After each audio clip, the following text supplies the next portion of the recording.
set? Let me get the agenda up. Hopefully, is everybody seeing the agenda on the screen? Yep. All right, I'll call the meeting to order. Welcome, everybody. Thanks for participating today. We'll start with introductions, and I'm going to go around this room, then I'll call on Matt and Erica. I'm Dale Stein, Chair. Steve Lorraine, Madison County Soil and Water. PJ Emmerich, Region 2 AEA. Doug Kears, Cuba County Soil and Water. Program analyst with the state committee. Ryan Cunningham, the state committee. Erica? Erica Goodman, voting member. Matt? Matt Browers, voting member, state committee. Thank you. Over to you, Bethany. Thank you, Dale. So Bethany Bisdu, Executive Director of the State Soil and Water Conservation Committee. Melissa Gordon, Administrative Assistant. Tony, that's you. Hi, I'm Tony Prestigiacomo, New York State DEC, Finger Lakes Watershed. Karen Stainbrook, Bureau of Water Resource Management, Division of Water. And Tim Clark, engineer for the state committee. So we'll move to roll call of the folks online. I will start with our advisory members and then move to our state committee staff.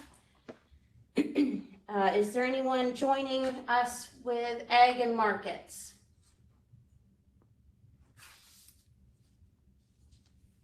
I can assume that role as well as anybody else from Ag and Markets. If I just talked over somebody, I apologize. This is Brian Steinmuller, Assistant Director, Land Water Resources. Thank you, Brian. Cornell Cooperative Extension?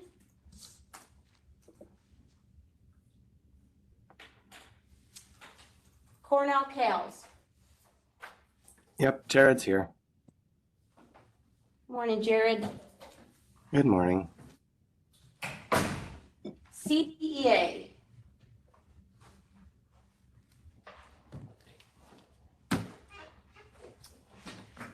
We've already got two folks from DEC, but is there anyone on the line with DEC?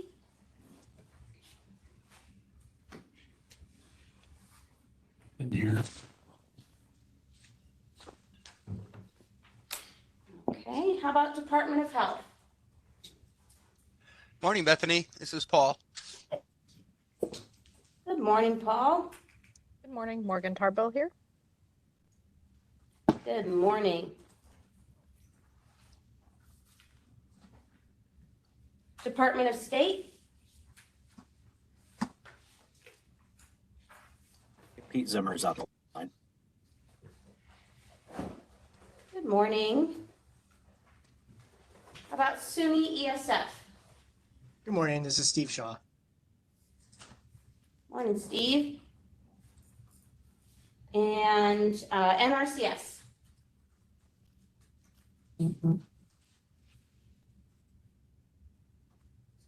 Okay, so I'll do a quick roll call of our state committee staff who may be joining us on the virtual option. Greg Albrecht. Good morning, Bethany, everybody. Greg Albrecht with the State Committee in Ag and Markets.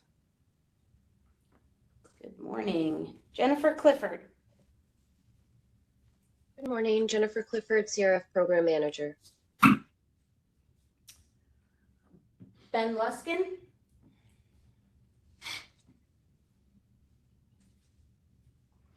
Ron Bush.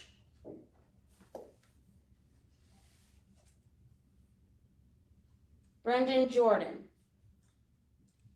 Hi, good morning, everyone. Brendan Jordan, CNMP Specialist for the State Committee. Morning, Brendan. Scott Fickbaum.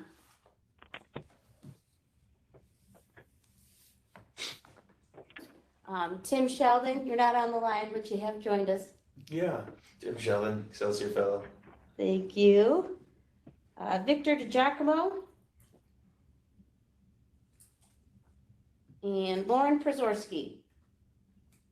Good morning, Lauren Prozorski, Ecosystem Based Management Program Manager.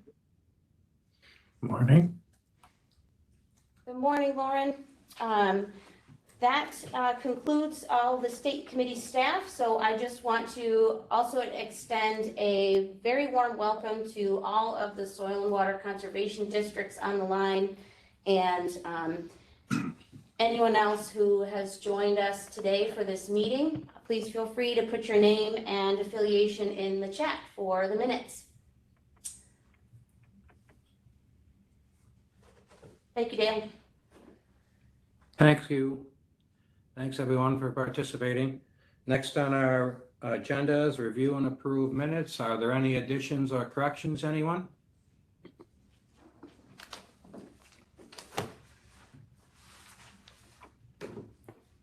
Motion to approve, please. Motion. And a second?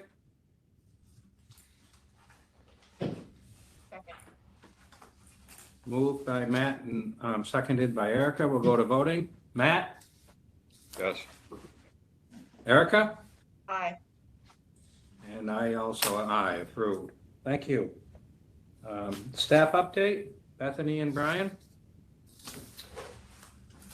So I will let Brian provide a staff update for the group here today, but then I will follow that up with some updates on the budget and various correspondence that we have received.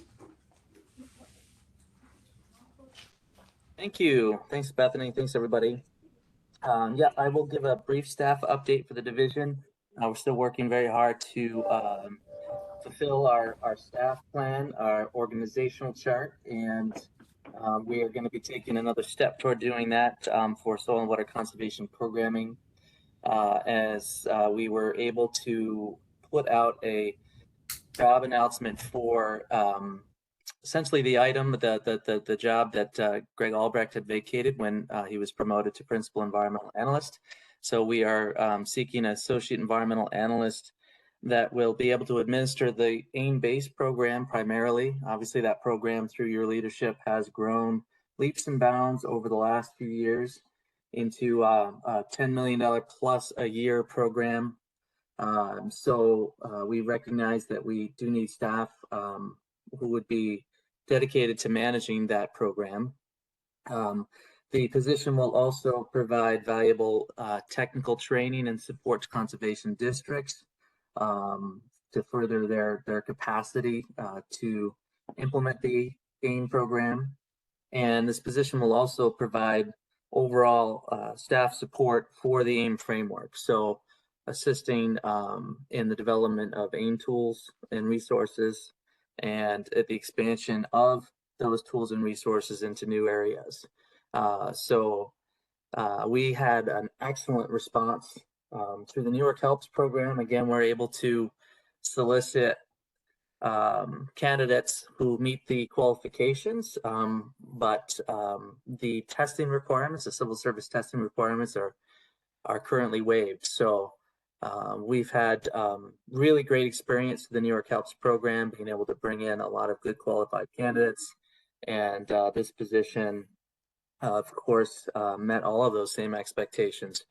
So we received, gosh, I don't even know the full number. It's not important, but quite a few resumes. And we ended up doing interviews in the last 2 weeks, last week, and actually concluded interviews just yesterday.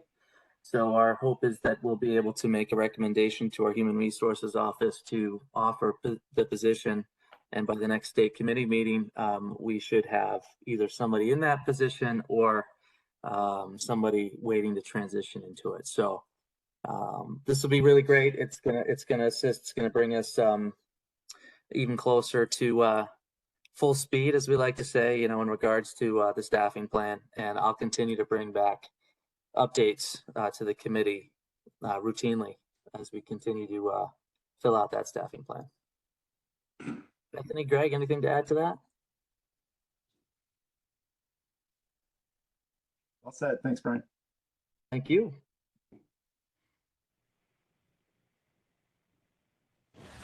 Thank you, Brian. So moving on, I will give an update to the state committee about the fiscal year 2024-2025 budget. So a couple days after our April state committee meeting, the 24-25 budget was enacted. That was approved on April 22nd. As part of that, the Environmental Protection Fund budget was approved and again is maintained at $400 million this year. Some highlights from the Environmental Protection Fund include $15.25 million for the Climate Resilient Farming Program, which includes a $500,000 carve-out for the Cornell Soil Health Program and $500,000 to maintain forest and woodlands located on agricultural land for carbon sequestration purposes. That line remained level from last year's budget. We received $17.5 million for the Agricultural Non-Point Source Pollution Control Program,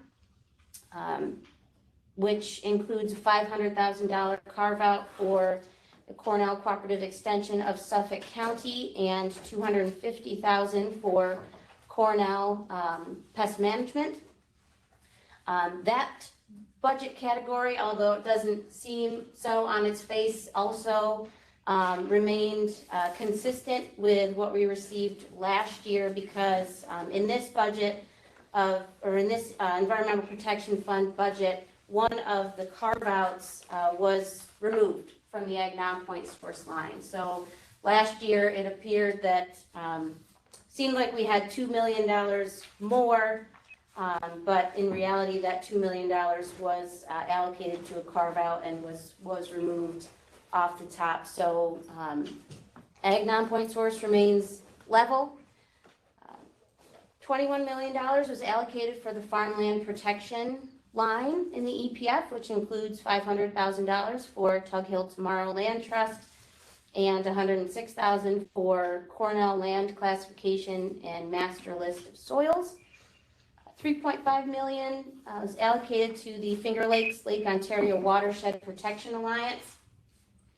$250,000 for the Lake Erie Watershed Protection Alliance. $22.25 million for the Water Quality Improvement Program, which includes $1.2 million for the Eastern Finger Lakes Watershed Coalition, which we'll be hearing a little bit more about later on the agenda. $22.5 million for the Ocean and Great Lakes Program, funding that supports our ecosystem-based management programs. It generates or originates from the Ocean and Great Lakes line of the EPF. $17.25 million was allocated to soil and water conservation districts. This is a $1.25 million increase over last year's budget. With this particular increase, districts that receive the full Part A reimbursement, Part B funding, and meet all performance measures could receive approximately $290,000. Again, this is just a great testament to the work that soil and water conservation districts do, and we'll hopefully, with that continuing increase to the soil and water district line, we can continue to support districts and the work that they do. And last highlight is $14.75 million was allocated to our waterfront, or to the waterfront revitalization program. So now that the budget is approved, we can work on getting our requests in for funding for all of our programs and start getting ready for next year's round of funding. Any questions on the budget?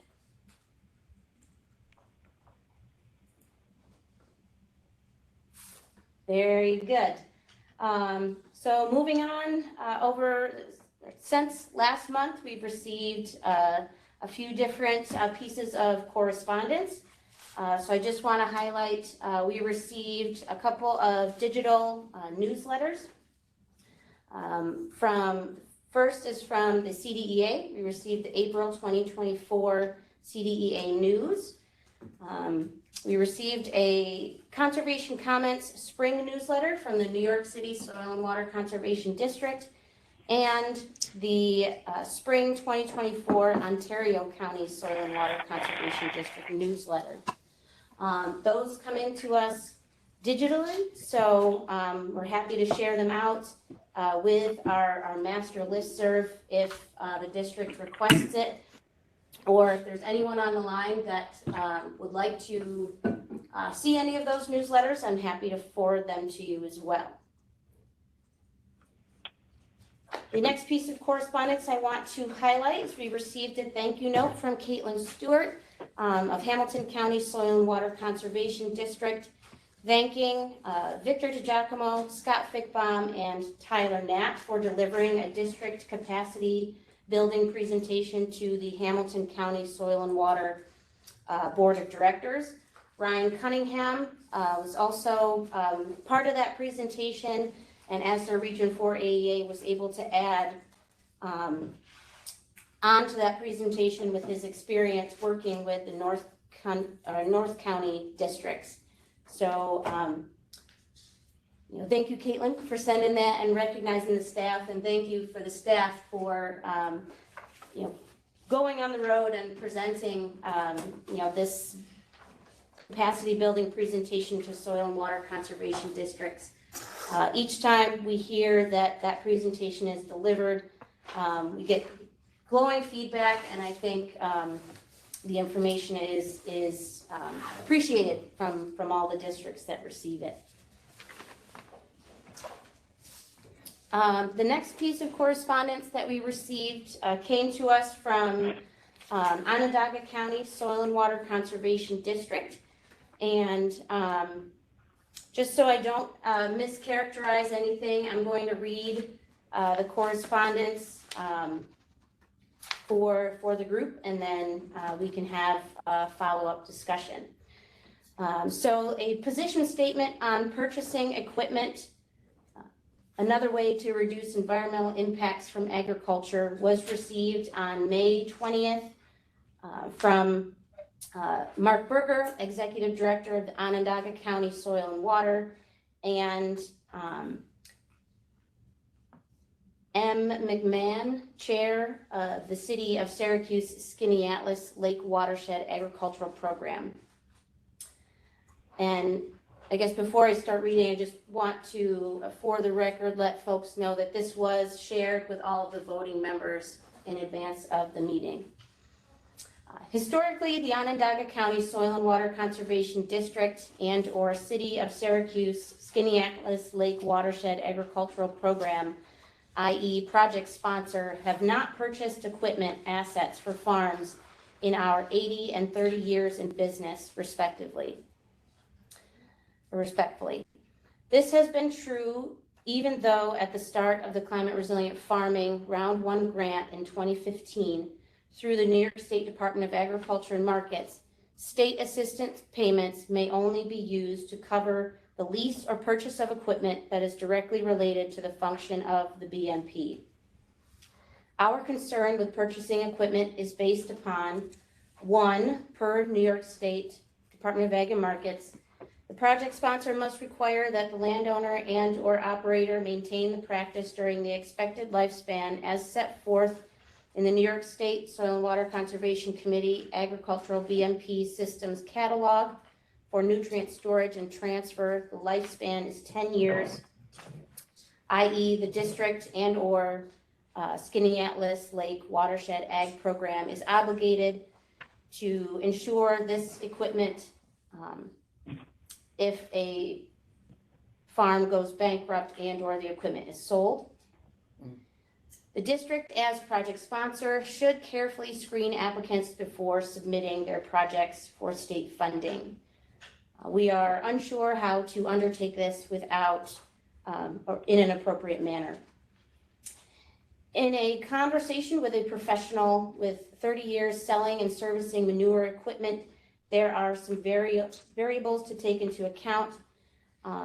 The I won't read through all of these, but the letter does include a written statement from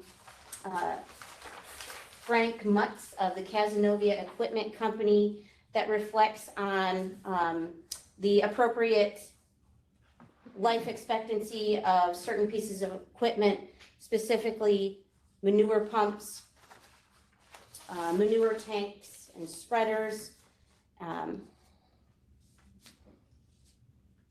and suggests that the lifespan for each of these types of pieces of equipment is approximately 5 years, and definitely less than 10 years. So continuing on, the Soil and Water Conservation District and the Skaneateles Lake Watershed Ag Program would be more willing to support the purchase of equipment using grant funding from New York State if the responsibilities of the project sponsor to make sure that the equipment was being operated and maintained on the farm were less than 10 years. From the testimonial above, we ask that you consider something like 5 years or accept the burden of policing equipment as a New York State responsibility. We have attached at the bottom of the statement a depreciation table for a 5-year BMP lifespan. As taxpayers, we feel that the equipment should be operated and maintained for more than 1 year. We know that much of the new technology available will be able to help farms better manage the nutrient mass balance for their cropland. New technology has a superior advantage to minimize volatilization of gases, which protects air quality. Much of this equipment leaves a relatively light footprint on the soil, reducing compaction and increasing infiltration of air and water into the soil. Using on-farm nutrient resources also helps to reduce the need for and importing of purchased fertilizers. The organic nutrients in on-farm manure resources also build organic matter and sequester carbon in the farm soils. Oftentimes, this new technology can allow for earlier and quicker planting of crops so that they have full growing season. The longer growing season has the potential for an earlier harvest, allowing for the successful planting and growth of carbon capture crops like cover crops. All of the above helps to support farmers feeding the people. The farms can reduce the number of passes across the field, which results in a lower carbon footprint, a goal of the Climate Leadership and Community Protection Act.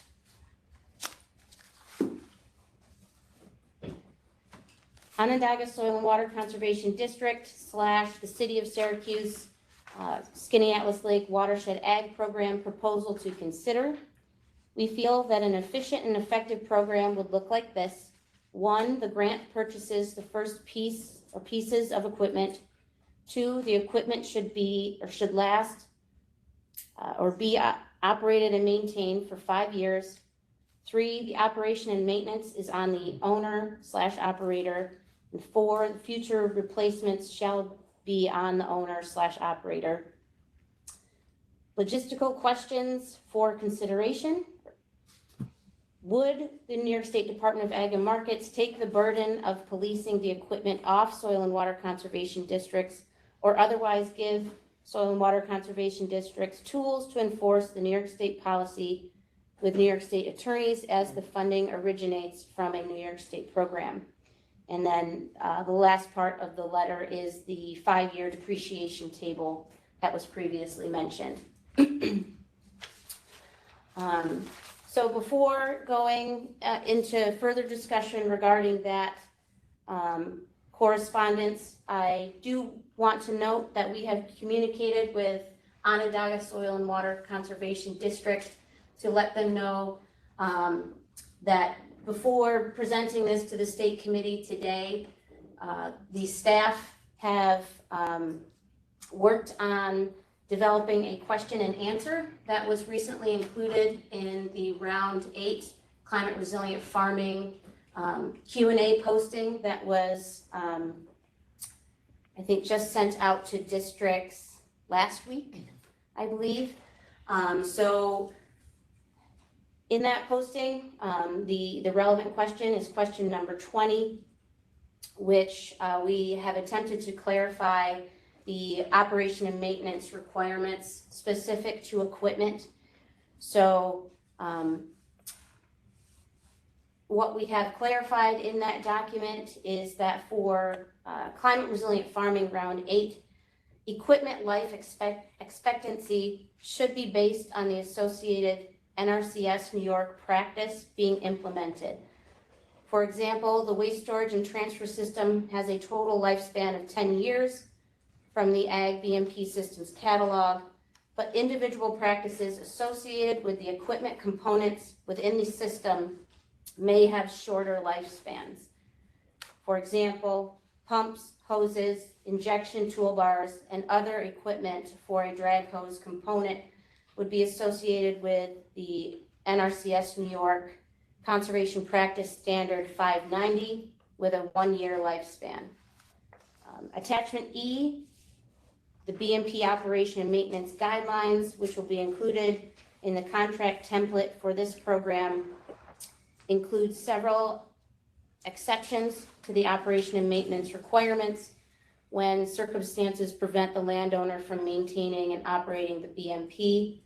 And the state committee may consider policy changes to further help mitigate these risks that would apply to latter rounds of climate resilient farming.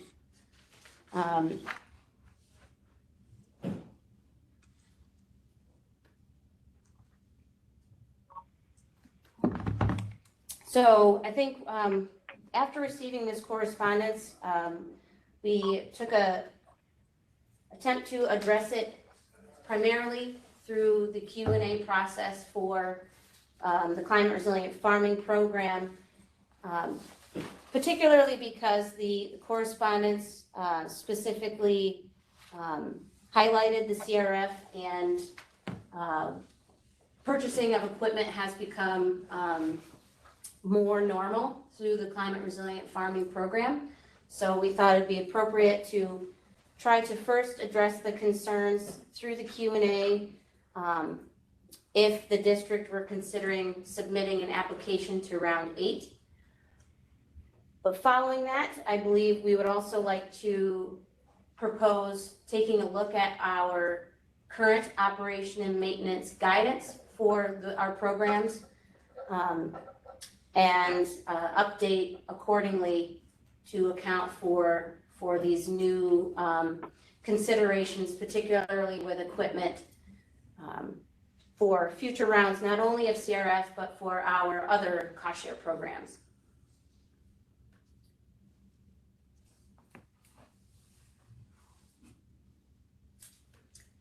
And unfortunately, I do want to mention Mark from Onondaga County was going to be in attendance today, but he let me know that a prior obligation came up, so he was unable to participate in the meeting today. I did let him know this approach as well, that we would be developing a Q&A and discussing about additional potential to update our operation and maintenance guidance going forward.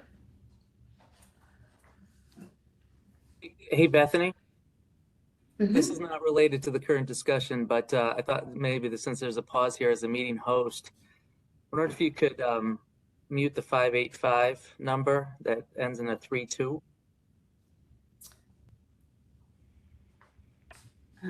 Sure. Hopefully that individual doesn't want to contribute at this point in time, but okay, thank you.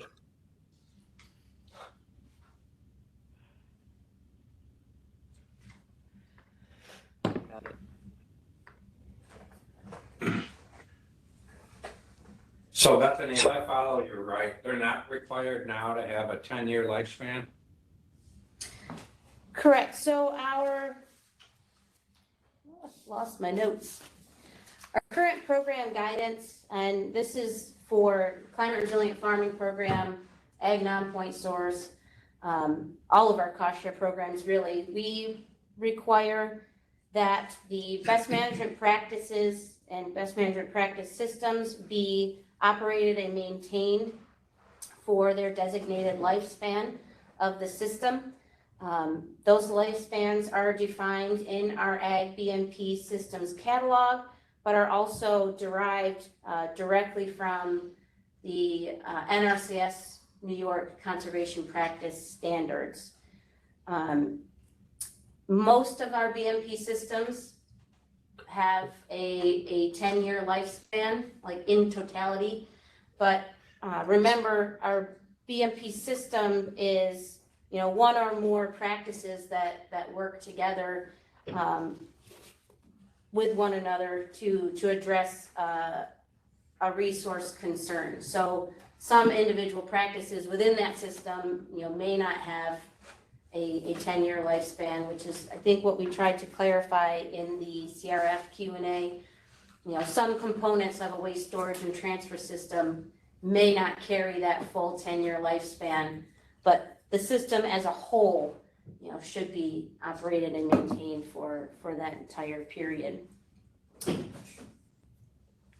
Yeah, because if you take, for instance, cover and flare, the cover is minimum 20-year lifespan, and the flare is not. But if you take a manure tanker or a pumping system, Mark is right, that lifespan is very short unless you have very good maintenance on it to take care of it. It may not be 5 years even. So as long as there is flexibility there, which it appears to me there is, that they aren't obligated to have a 10-year on a manure system and pump, as long as that's in place, then we kind of are meeting what Mark wants, I think, already, aren't we?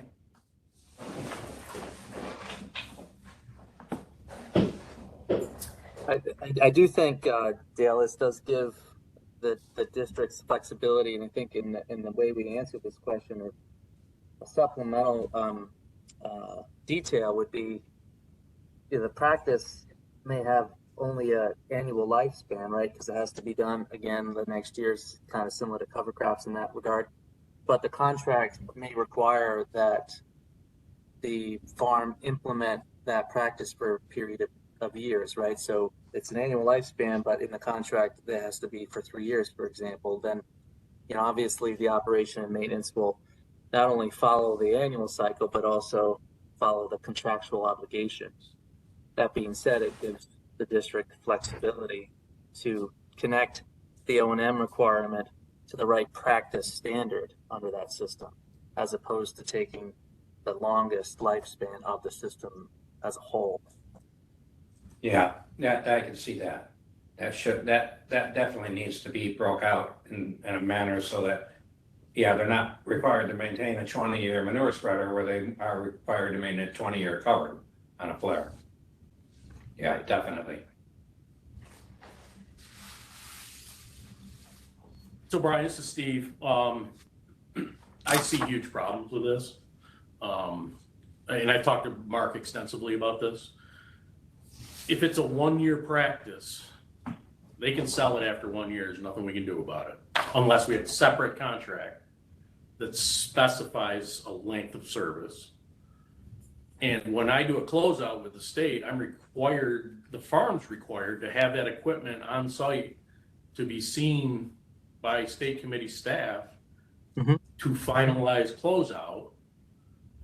But if they've sold it, because it's a 3, 4, 5 year contract with the state, and it's gone because it only had a 1-year lifespan, where does that put the district in terms of the funding that was already spent on that piece of equipment going forward? Well, I think what you said there was key to it, in that there's a contract, right? So the contract life is what would need to be adhered to for the operation and maintenance of that piece of equipment. I definitely think we need to do some more work on this and give the districts the tools to ensure that this risk doesn't happen.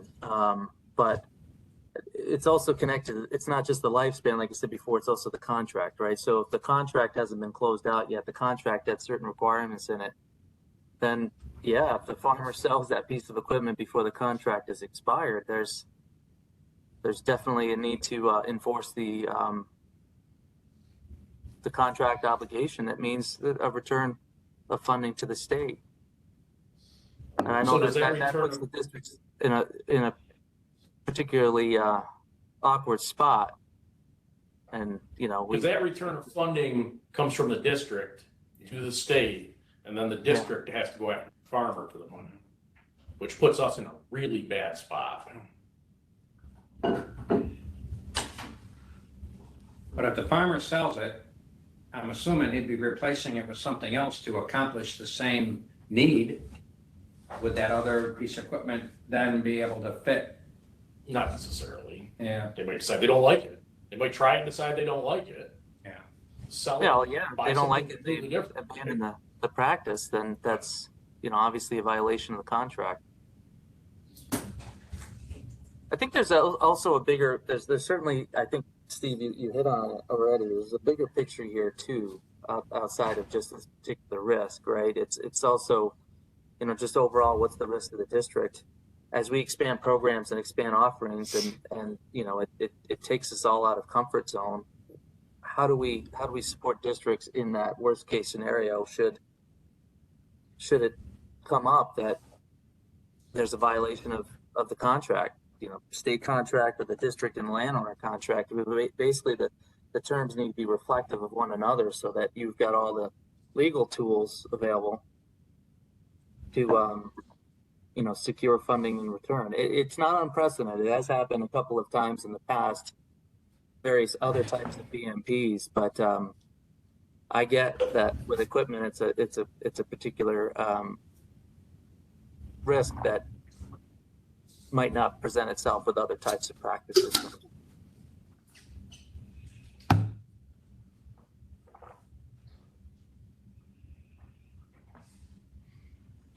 Yeah, I don't know. It's a slippery slope. And we actually addressed we talked about this at my board last year with around 7. Yep. But now I mean, everybody and their brothers send in stuff out to our farm saying, hey, there's $28 million to buy equipment. Well, first of all, there's not $28 million to buy equipment, right? You've got milk companies telling our farmers to call us because we got money for equipment, and some of them are maybe somebody we haven't even worked with yet, right? So there's a level of concern at the district level here. It's significant. And one of our concerns, and I got a board meeting this Thursday where we're going to discuss this further, is what legally, like there's a grant opportunity out there. Can we as a district say we will not buy equipment for individual farms because of the liabilities to the district? Is that even legal? So that's where I was going next, right? Because the more districts are the applicant, right? And I can say, is it legal? Absolutely. Is it something that you know also puts a lot of pressure on the district because, you know, district's policy is X, but this broader program offers Y? Yeah, we also understand that that's a concern. The more funding that's available, the more that's offered, the more outreach that goes to these different channels, the more pressure it puts on the districts. And we got to figure out, you know, how to address that as all these programs grow. And certainly equipment is kind of like it's a ripe scenario for those concerns. I get that, Steve.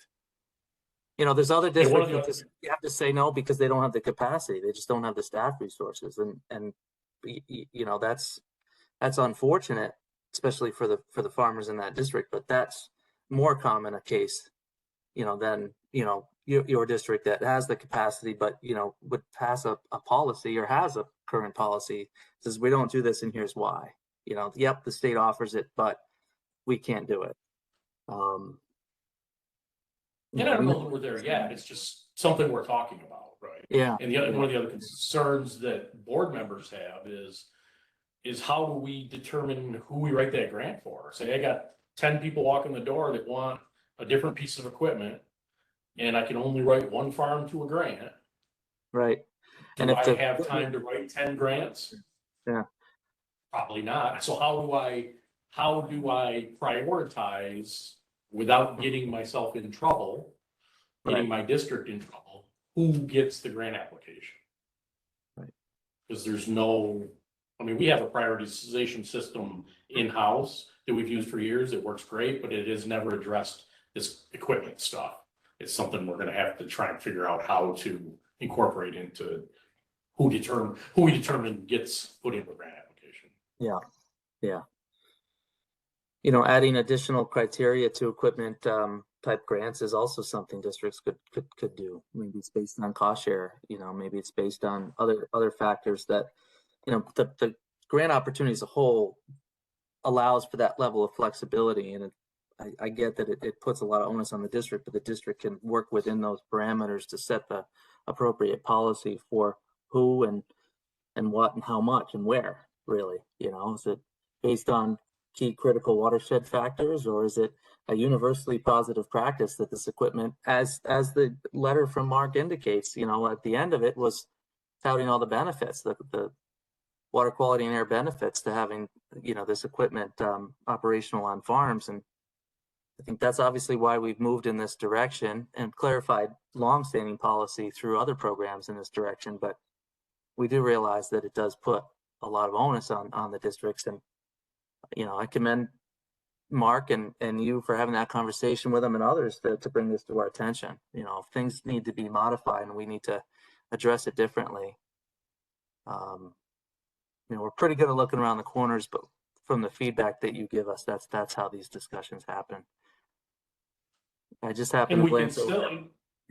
I mean, one of the things that Mark and I talked about is why we've gone to purchasing the equipment versus the old long-standing practice of paying a per acre rate to implement this stuff. Mm-hmm. Then the farm can do with that money what they choose. Pay off the piece of equipment, pay a private contractor to do the work, whatever. Which is still an eligible practice, if I'm not mistaken. Yep. We can still do it. We can still, sure, of course. man. Yep. Okay. Yep. So it was we were just like, why all of a sudden we have to buy the equipment instead of doing what we've been doing for the length of the Ag 9 program, let's say, for example. Yeah. Well, we certainly didn't mean for it to mean you had to, right? Like that it was a requirement to do it this way rather than. No, it's not a requirement, and that's understood. We understand that. Yeah. But we are getting pressure from our farms to buy them equipment. Yeah. Can I ask a question? And I'll ask Greg to step in here from a nutrient management perspective. Is it mainly tied to drag hose and incorporation equipment at this point? The type of pressure you're getting? It's tillage and incorporation, like no-till type equipment and manure incorporation. Those are the two big main requests. And we get other crazy requests that we're like, that's not even close to eligible. So that's off the table. Those are actually the easy ones to handle, right? Yeah, sure. But the majority, black and white. Yeah, the majority of them are manure incorporation, no-till planters, that type of stuff.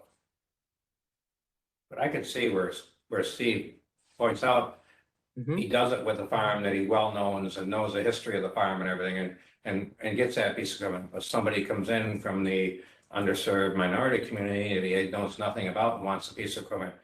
How do you turn them down where you had no experience with them? You might come back and get trouble because of that. I mean, some of the guys I've worked with for a long time could do the same thing, right? Like we've all dealt with issues on practices we've installed. The difference is when you do a barnyard or manure storage, you can't pick it up and take it somewhere, right? That's a big difference than a manure tanker with a toolbar on the back that cost 150, 200 grand. I don't even know what they cost right now. They're that, right? So just for argument's sake, we buy a tanker with a toolbar on it, 200 grand. They use it 1 year, decide they don't like it. And next thing we know, it's nowhere to be found. Now, like you said, Brian, we can require in our contract with the farm that they at least have it on the farm for a period of time. Which is, that's, you'd have to. Yeah, and that was one of the things Mark and I talked about, maybe requiring that 5 years, something along those lines. Just so that people don't get in their mind that, oh, I can get this thing, use it for a year, and then if I don't like it, I can just dump it and buy something different. Like, we want to make sure that doesn't, as a taxpayer, I want to make sure that. They could turn around and trade it in for something they want. For something they want, right. No, I think, in my view, I think a contract should be binding with that farm for a period of time so that they cannot just turn around in a year and trade it in on something that they really want, because this is taxpayer money that they're getting that thing. They got to maintain it and run it for a period of time, whatever that is. So it goes down. To be justifiable. because it's taxpayer money. What If they if don't we, want to do that, then you don't do it. yeah. Steve, I'm thinking about like the district landowner agreements that are out there that are based on, the program as a whole for a period of many, many years. I would think that those agreements need to be modified and updated to reflect, these types of practices. Like they're either a separate addendum to the agreement or just clauses that you would put in for these types of practices that, should at least legally get, to Dale's point, that contractual binding requirement to maintain equipment for a period of time. I guess. Yeah, no, I think that's where we're gonna go with it. Yeah, right. Now remember, We're gonna have to add a paragraph or something in their existing stuff, specifically for these equipment type deal. And make sure the farmer reads it. Here's the. Yeah. They read it, they understand it. Like they're walked through. It's walked through with them. But remember, legal services are also eligible under every grant. We don't see it very often because we're pretty accustomed of doing these things the way we always have. But that's another reason why that's an eligible expenditure. We need to do a better job of making sure those contracts are a little tighter. And my concern isn't necessarily so much for my district, which it is my district. I tell my board all the time, you guys pay me to keep us out of trouble. I don't always do that, I understand. But in general, that's what I'm there for, right? And this is a scenario where I see trouble, but I'm more concerned for the districts who aren't thinking that scenario through. And it's only going to take a couple of these cases to come back and bite us, and it will give us a very large block. Yeah. Can we work out guidance to go to the districts on this issue? I was just going to suggest that, Dale. Several years ago when, we kind of changed our cover crop, allowances through the cost share programs, we developed guidance for districts that ultimately morphed into an actual policy. So I was kind of thinking that maybe this would be something similar, an opportunity to draft some equipment purchasing guidelines for districts. Anything would be much appreciated. Yeah, I definitely believe that would be helpful, especially when the districts aren't as far ahead as Steve on this issue. Well, it'll give us some consistency across the state, because farmers talk across county lines. So it'd be nice to have some consistency in being able to address it. Well, if we could work on that and bring it back and sometime. There's a lot of good stuff in the chat here. I probably won't have a lot of time to get through, but we can capture it, right? We'll have a record of it. Yes. Okay. Yep. Chats are always saved at the end of each meeting, so I'll make sure to do that. And if there's any applicable, questions that we can respond to, we will do so. Thank you all for carrying on the discussion in the chat. Thank you. Is that all on that for now then? I believe so. All right, good. Thank you. In depth, but got it done. We're going to skip the next part, nomination, election of chair and vice chair for this meeting anyway. We'll see about the future. Next on our agenda is non-point source, Jason and Tyler. So unfortunately, Jason is unable to join us today. So I will Throw it be. all on Tyler. Well, Tyler can do the program status, and I'll jump in and review the amendments that we received. Good. Okay, no problem, Dr. Thank you. And thanks for having the dashboards up there. That's very helpful. Ag non-point dashboard program update. 8 active rounds. Dal, I know last time you had a question about that remaining round 22. Scott did follow up with me. I don't think he's on the call, but we did follow up with the district, and he's received some closeout material, so he's working on Good, working on that with the district. great. One remaining contract in round 23 as well, so hopefully we'll have those off the books here soon. Working on the bottom line of that table, there's 365 total contracts across all of those 8 rounds. That's valued at just under $100.2 million. Round 29, there's 27 pending contracts at roughly $11.3 million. We have a couple of those active contracts now as well in round 29, so they're filtering in slowly. 148 total active contracts across those 8 rounds, and that's valued at $53 million. Completed contracts were up to 177, and that's roughly $54.5 million.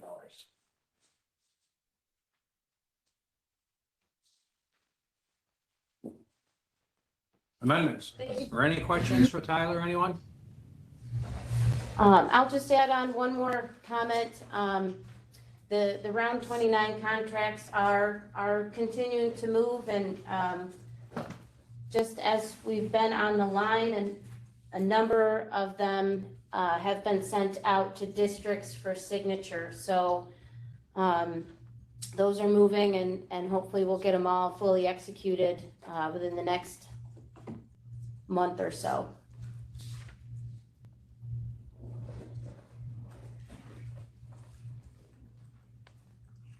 Okay, now on to amendments. All right, so we have 2 time extension requests that were submitted for consideration at this month's meeting.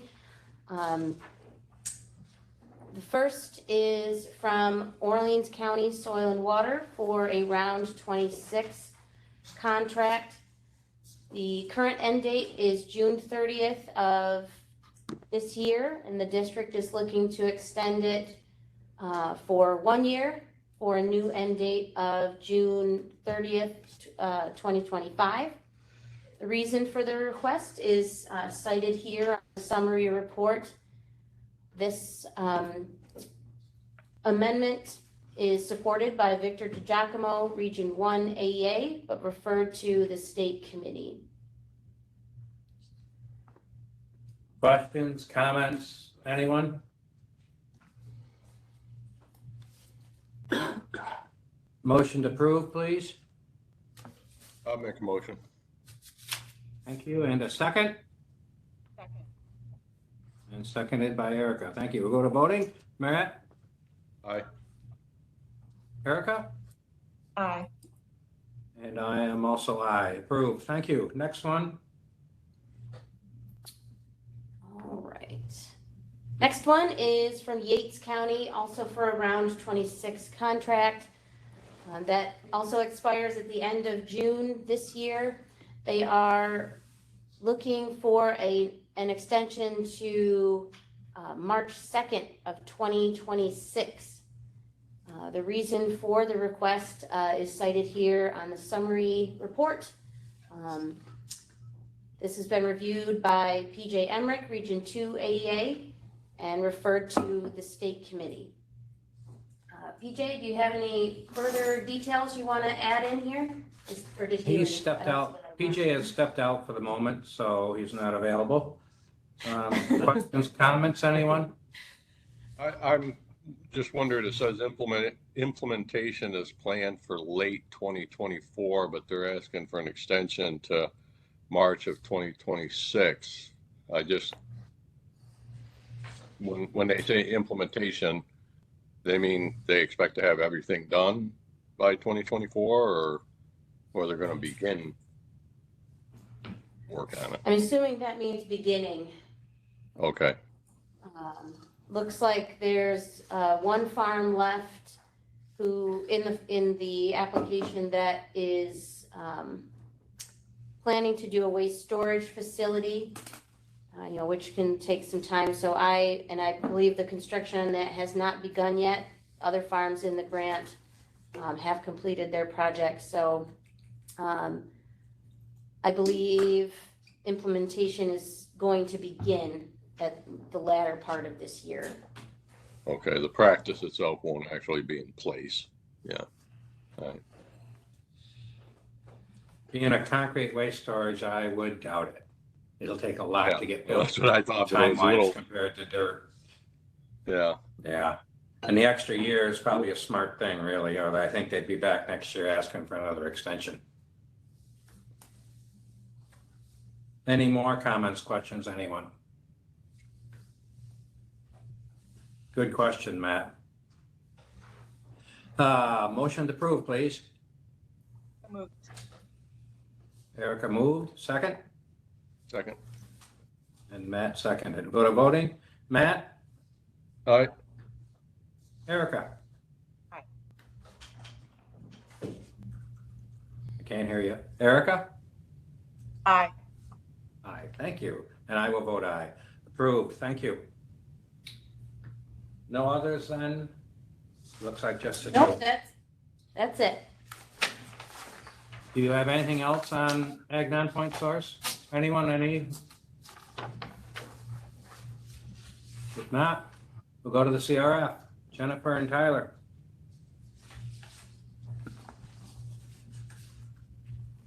Thanks, Dale. I'll jump in and do dashboard updates real quick. CRF, 6 active rounds currently. Just under 200 contracts total across all of those rounds, $33.7 million. Pending contracts, we still have, I believe, all 60 round 7 contracts are pending. And those are valued at just under $16 million. Active contracts, 69 active contracts, just under $12 million. Completed contracts, we are up to 53. A couple of closeouts, I believe, are filtering in as we speak, honestly. And we're at $4.7 million in completed contracts.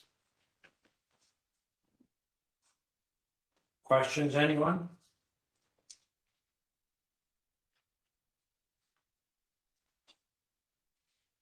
On to amendments. Thanks, Tyler. Yes. I'm going to give just a quick update on round 8 that is out and open. Just a reminder that that is available. Districts can find that information on SharePoint and the district's website. We have had a first posting of our Q&A. So that information has been posted and applications are due June 24th. So we have been getting a lot of questions. It's exciting to hear some buzz out there that people are looking at the opportunity. So thank you to districts for sending in those questions, and we do have another round of a posting of answers that will be coming out soon. And then I do have some amendments this meeting. Thanks, Bethany. So I have a couple amendments. The first one is a Region 1 by Genesee County. So it's a round 5 project. The district is requesting an time extension to June 30th, 2025 to the farm due to changes in their cropping system and loss of their snap bean market. The farm was unable to implement all of their proposed acres. So the extension time request will allow them to complete as proposed. This request is supported by Vic DiGiacomo, but referred to the state committee. Questions or comments, anyone?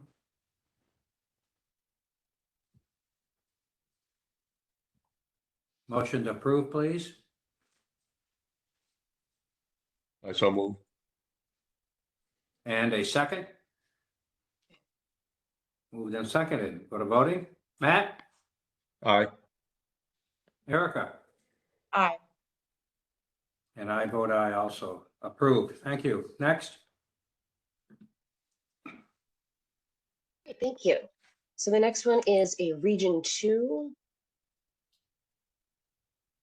Can you go down just a little bit? Thank you. Region 2, Yates County. So this is a time extension request to go to February 22nd, 2026.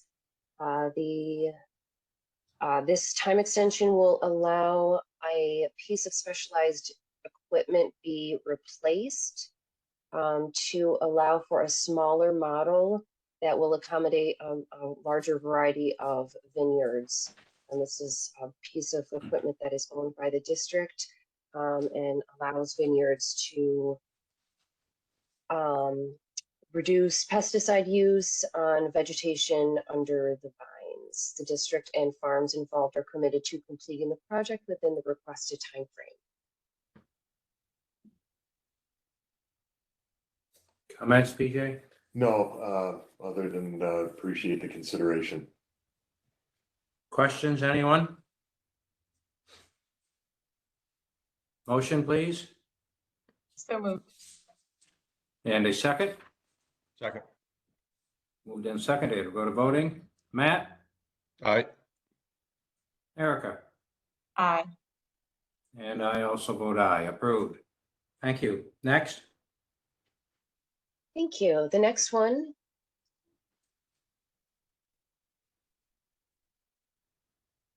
is Fulton. Thank you. Fulton County. This is a round 4 project. The time extension is to 12/31/2024. This is a second time extension request. They've just had some complications securing a contractor for the irrigation water system.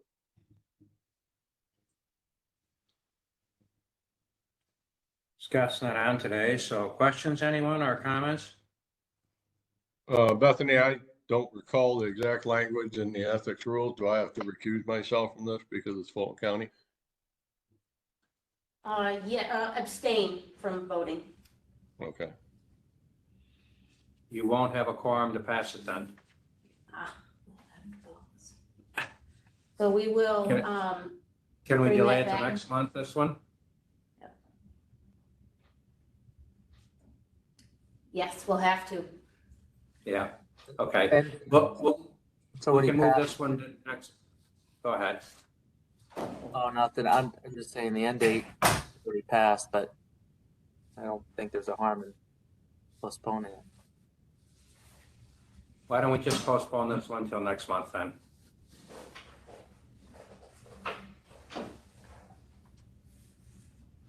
Sounds good. Okay, so the last amendment is from Essex County. This is a round 5 amendment, a time extension request to 6/30/2025. The project, they've had difficulty getting an engineer to complete the project design, but the landowner is currently working with an engineer and plans to complete the project within the requested timeframe. Questions or comments, anyone? Motion, please. So move. And a second? Second. Moved and seconded. We'll go to voting. Matt? Aye. Erica? Aye. And I also vote aye. Approved. Thank you. Anything else on CRF? Thank you. No, actually, that is all I have, unless there are any questions.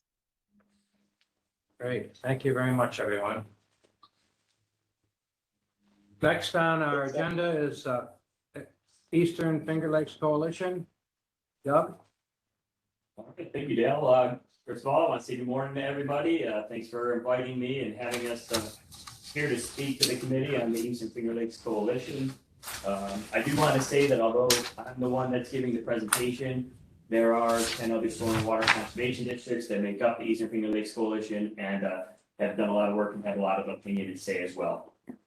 So going forward, the districts that are making up the Eastern Finger Lakes Coalition, well, I don't know, do I? I think she's got it. Oh. I'll run it here, Doug, so just let me know Okay. when you're ready to go. I'm ready to go. All right.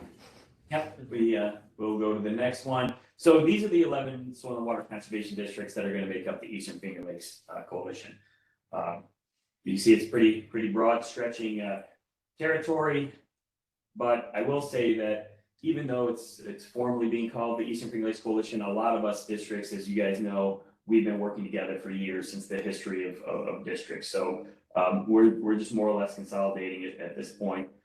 And we do have the kind of goal of our specialized approach to conservation, which makes us very effective and makes us pretty unique that we can get together and get conservation on the ground, which is what we like to do. So next slide. The Finger Lakes, the Eastern Finger Lakes, when we talk about the Eastern Finger Lakes, these are the water bodies that are comprised of it. So there's 9 in total. And the way we're approaching this is it's a beautiful area. We love to live there. It's a great stretch of land, heavy agriculture, great for tourism, some of the cleanest water in the world. And that's why we're going to start working hard collectively to protect it. We do it now. We've always done it, so we're going to continue to do the work that we do.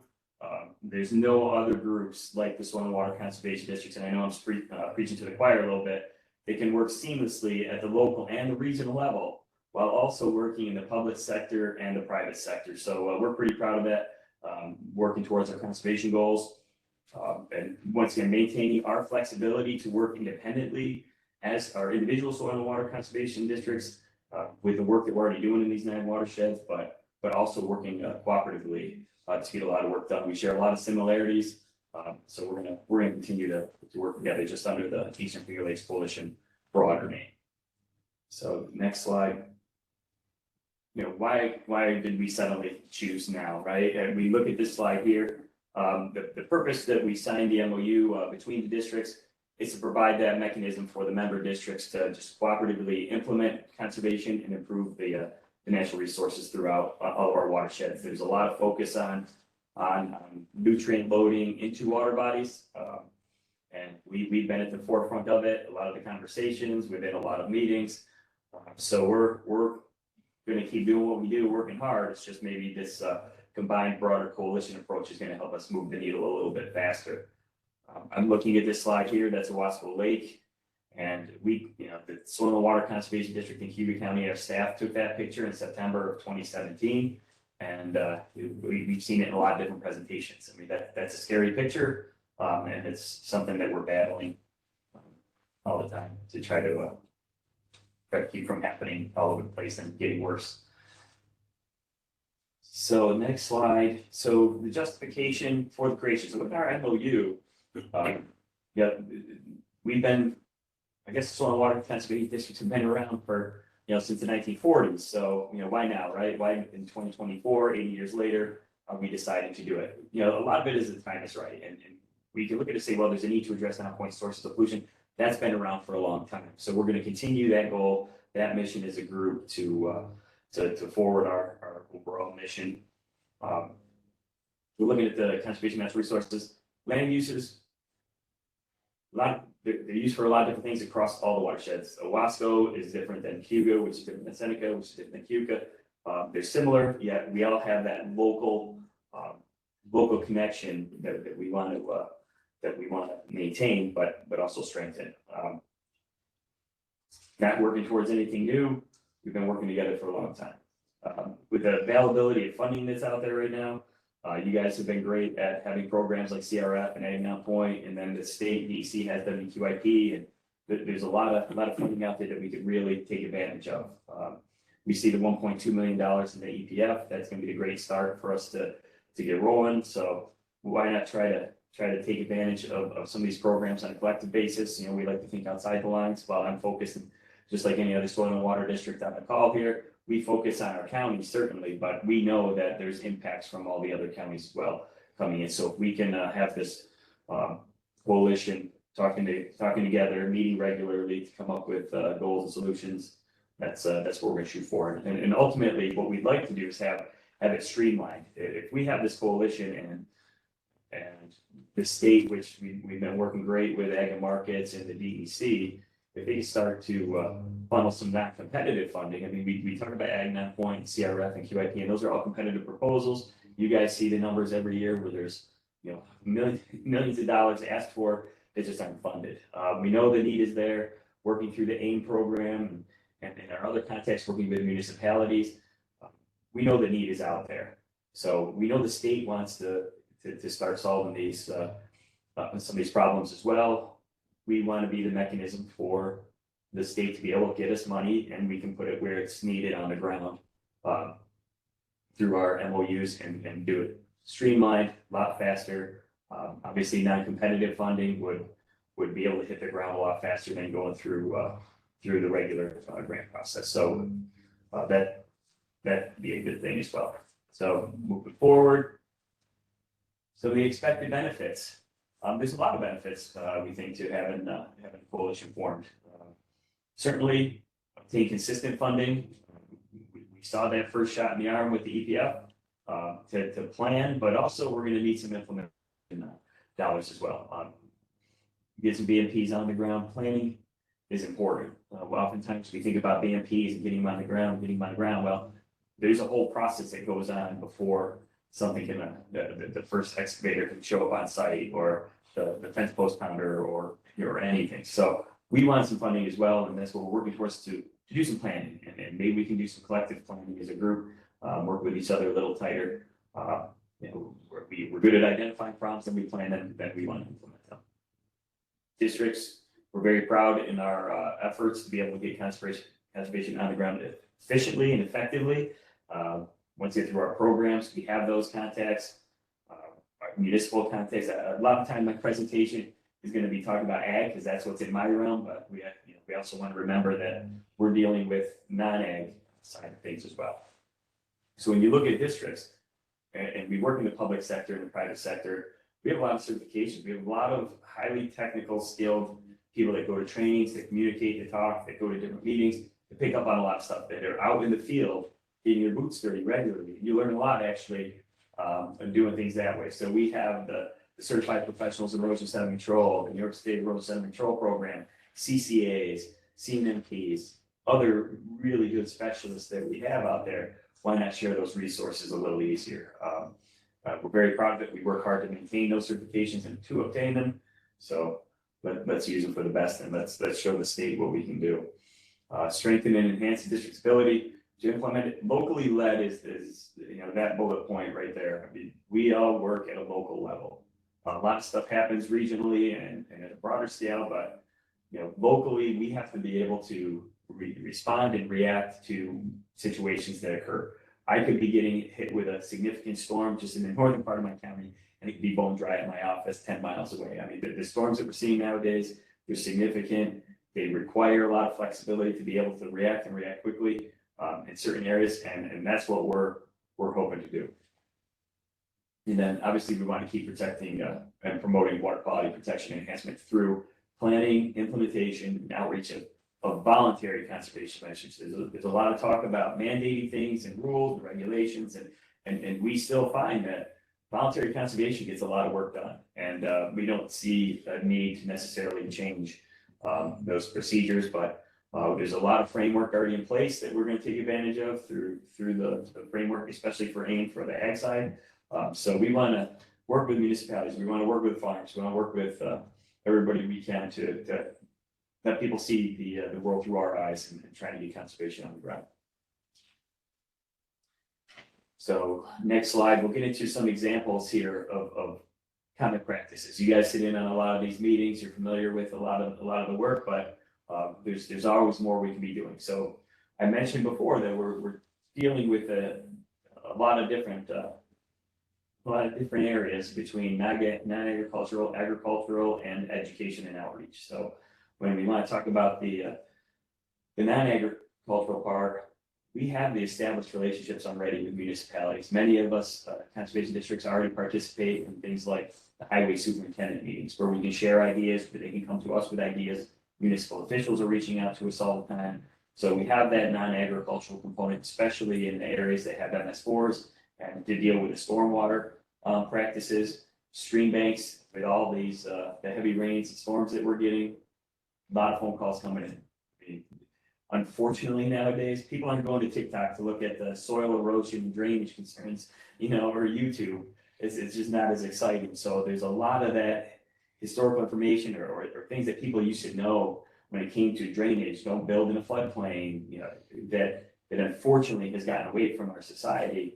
And that's what, with our reputation, people are just calling us all the time now. So they're calling us for stream stabilization projects, road ditches with all the highway departments, and then just with all the stormwater. When all this rain starts coming, we gotta do something with it. So, we try to work with the municipalities to save them. I mean, it's all taxpayer dollars that we're working with.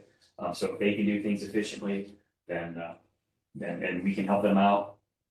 That's good for everybody. But then we also work into the agricultural section as well. So next slide. So ag, that's what our bread and butter is. In a lot of areas, our technical experience is known throughout the state. A lot of farms, similar to what Steve was talking about earlier, we get referred to a lot by a lot of different organizations and different groups. The AIM program gets it started, gets them enrolled, gets going, and then we get to see all the practices that are needed. And there's so many producers out there that want help, you know, and maybe the means just isn't there. You know, the cost of things is through the roof these days, and it's kind of hard to front. And our goal is to protect soil, right? I mean, soil is the base for the farm. It helps with their sustainability and keeps the business rolling, and we want farms out there. So if our goal is to help get some BMPs on the ground to protect that soil, that apply the nutrients when and where they should go, and keep some of that soil from leaving the farm and entering our water quality or entering the streams that eventually impacts water quality, it's a win-win for everybody. And so we're going to keep working with our ag producers as well with all the different sources. And then next slide. One of our other goals is going to be focused on outreach and education. It's one thing we just go put our heads down and go to work, you know, and that's what districts proud to do. You know, we're not afraid to get our hands dirty, our boots dirty, and yeah, you go through a lot of boots, jeans, and different clothes in our jobs, but that's because we're focused on the task at hand, and that's getting conservation on the ground in an efficient, common sense way. So we understand that we're going to have to do some broader scale outreach and education. You know, there's many purposes behind it. You know, obviously the AIM trainings and workshops for us, for staff, for the farming community, let them know why we do some of the things that we do. Have some hands-on seminars, farm tours. Many of the districts are doing it. It's a good thing. And if we can do more of that, get farmers in the field, seeing practices, talk to other farms, you know, that's great. And then not just for farms anymore, but nutrient management is also for municipalities and resident landowners. I mean, we start to think about just along the miles of shoreline. When you look at those those 9 water bodies that we're going to be looking at, that's a lot of shoreline.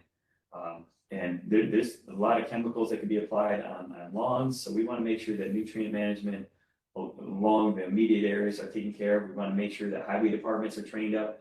I mean, this slide on the right is me giving the 4-hour presentation to the highway department staff in a portion of Cuyahoga County. We try and do it regularly. If they can recognize that ditch and go, I need a check dam there, I need to put this practice in there.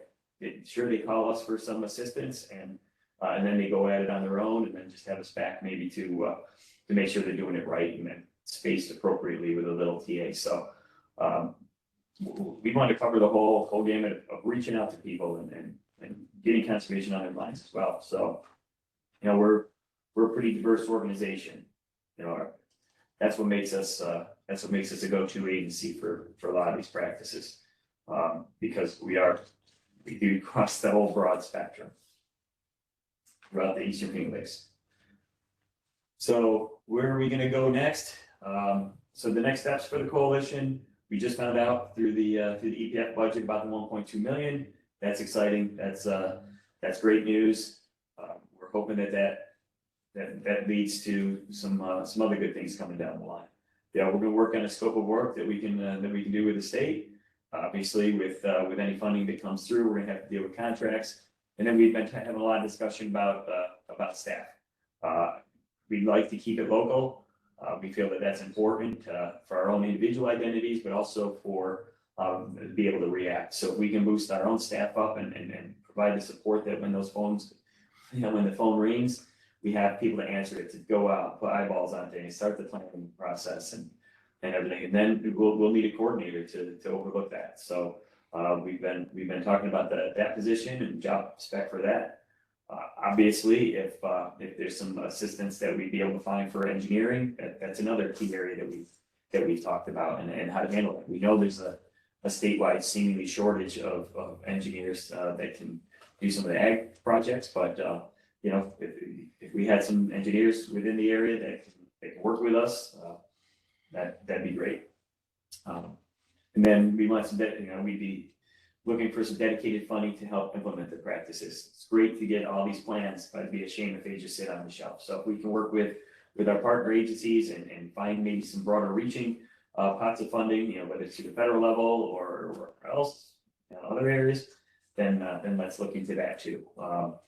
You know, we know we can have a pretty significant impact throughout the whole region when we work together. And I know individually we all do an incredible job, and that goes statewide for all the other district managers on here. I mean, we do a lot of work. So collectively across the Finger Lakes, if we can keep plugging along with some implementation dollars, that things are just getting done that much faster. So overall, what we're looking to do is continue to enhance the relationships and support for the 11 districts. You know, for any funding that can come through, get that common sense conservation on the ground, yet be flexible and simple enough to allow us to install BMPs where they need to go, and where we feel that they're needed to have that biggest impact, and being able to shift gears. We don't know what the storms are coming for this year or next year, and where the next hit's going to come from with regards to nutrient loading, but you know, it's being flexible, being adaptive. I mean, that's what districts do. So we've been able to thrive there, and now we're just widening it out kind of to the broader Eastern Finger Lakes Coalition level. That's just a brief overview. You say I wanted to give the opportunity to any other districts, if any of you guys are on the line as well, to be able to comment and speak on behalf of the coalition and the process. But it's an exciting time. There's a lot coming. I know I'm looking forward to it. So work with everybody closer. If you want to take any questions, or if anybody has any comments. You should add Madison County.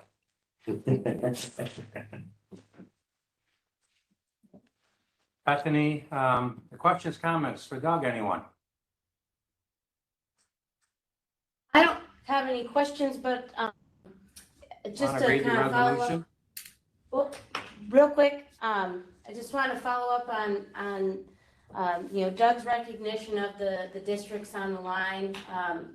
We do have a number of representatives from the districts that are part of this Eastern Finger Lakes Coalition. So I just want to say thank you to them for also, you know, being part of this and signing on and you know, embracing the coalition concept.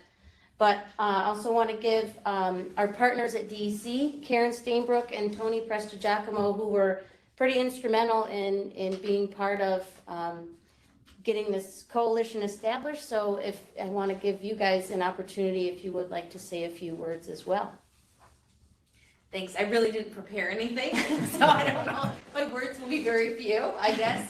But I am really excited about the formation of the coalition, and it's a very proud moment for me and a huge accomplishment in the last year to be able to be part of the team to make it happen. And we're looking for that extra money for you as well. So Thank you. It's been great.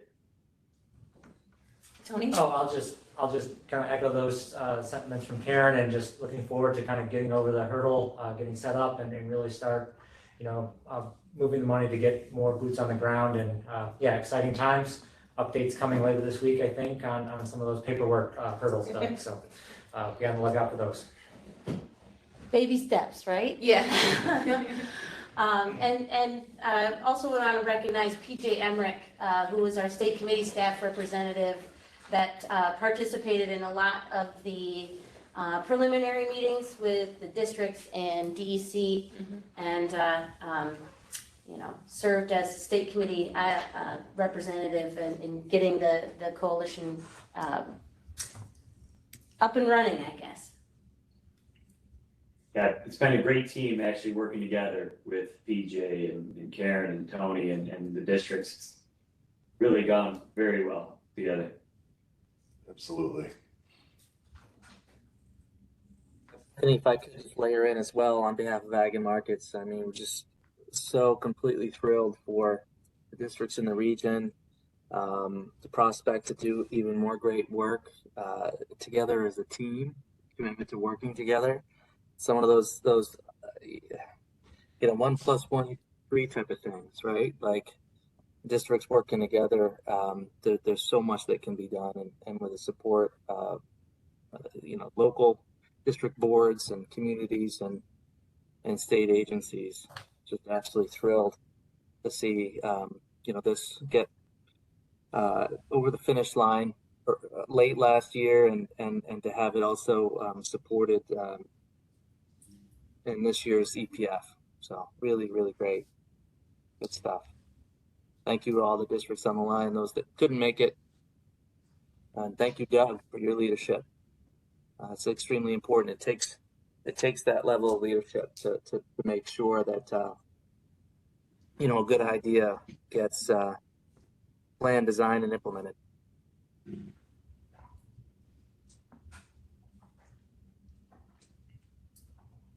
Do you want to read the resolution, Bethany?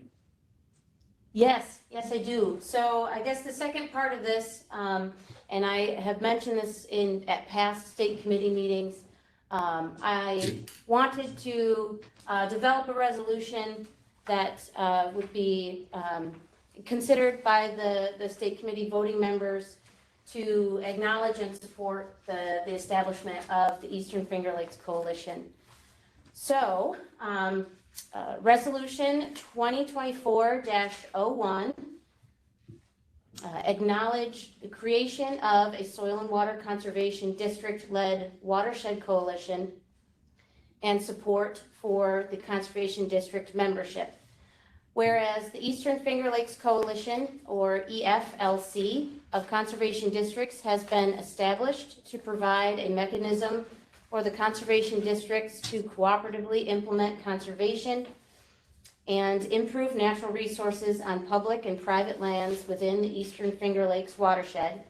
And whereas the proposed members comprising the EFLC include 11 soil and water conservation districts in New York, and whereas the EFLC member districts have entered into a memorandum of understanding between and among the conservation districts that comprise the Eastern Finger Lakes Coalition pursuant to Soil and Water Conservation District Law, Section 10.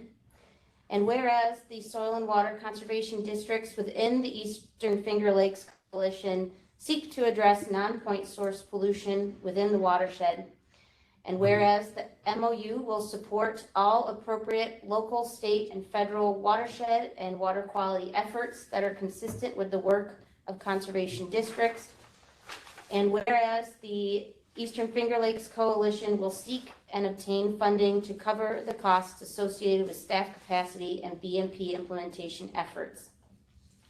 Now, therefore, be it resolved that the State Committee acknowledges that the Eastern Finger Lakes Coalition was established on December 19th, 2023 by the Cayuga, Chemung, Cortland, Onondaga, Ontario, Schuyler, Seneca, Steuben, Tompkins, Wayne, and Yates County Soil and Water Conservation District, and commits to providing support for the Eastern Finger Lakes Coalition to target resources through a coordinated and comprehensive approach, and commits to increased access to funding by the Eastern Finger Lakes Coalition to increase state capacity and provide technical support to improve natural resource management within the watersheds of Canandaigua, Keuka, Seneca, Cayuga, Owasco, Skaneateles, Atisco, Onondaga Lakes, and the Seneca River Erie Canal.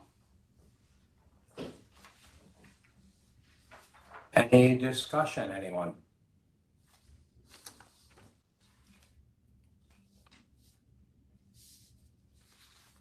Could I get a motion to approve the resolution, please?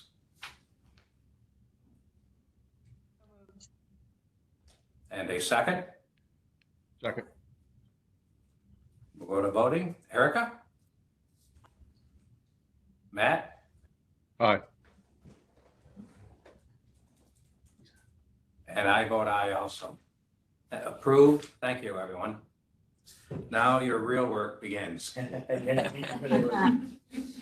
Appreciate the support. These type of organic groups that get together and work really accomplish great things around the state. Look forward to hearing about all you do.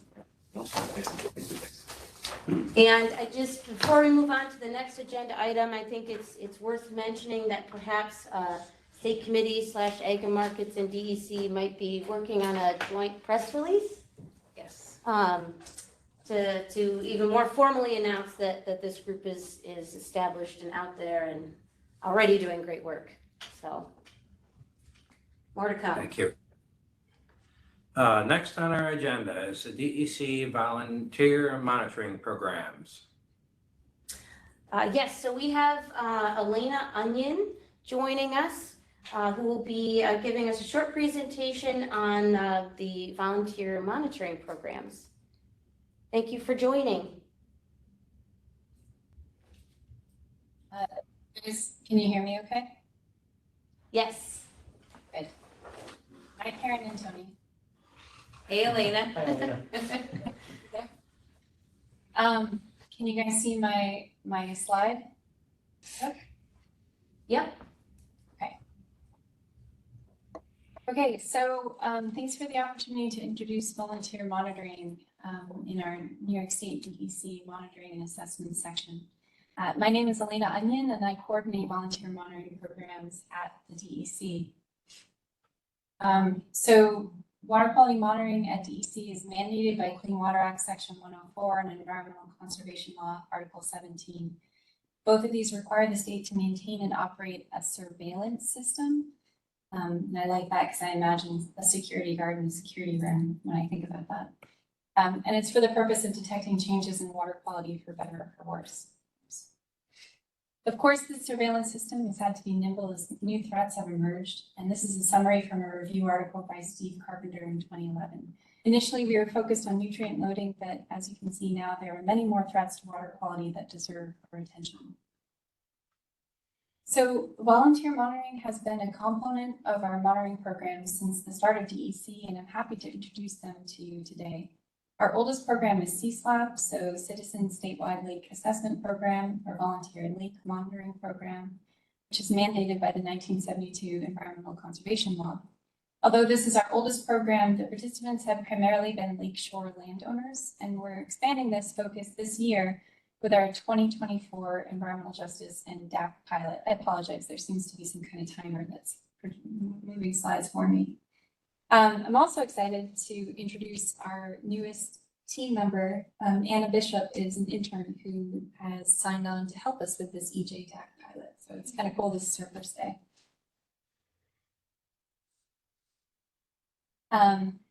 WAVE is our volunteer stream monitoring program. This is a relatively recent program started in 2012. The value of volunteer monitoring, of course, goes beyond the data itself. We are a home rule state, and this audience knows better than anyone that this means many of the actions necessary to protect or restore water quality condition need to be led at the local level. And so the value of volunteer monitoring is to engage these communities in the process of protecting and restoring the water bodies they care about. So as I said, CSLAP is one of the longest running volunteer lake monitoring programs, and it's actually one of the longest running volunteer monitoring programs nationwide. It's managed by a partnership between DEC and the New York State Federation of Lake Associations. There is the main goals of CSLAP are to support water body assessments, assess temporal and spatial water quality trends, and as I said, to support local management goals. There is a fee to participate in CSLAP, but it is minimal.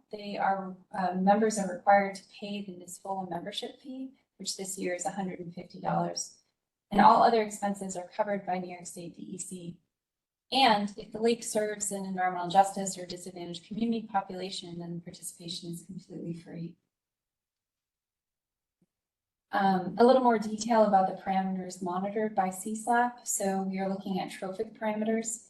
So those are the nutrient loading measurements and the response to nutrient loading. So we have chlorophyll A is the response, Secchi disk depth, which is the clarity of the water, which is the response, and the nutrients that contribute to that condition change. We also are looking at physical parameters and minerals, including air and water temperature, conductivity and chloride, which are important for monitoring the impacts of salt, calcium, which is important for zebra mussel invasions that can only establish with a certain threshold of calcium, and color, which determines the light penetration in the water column.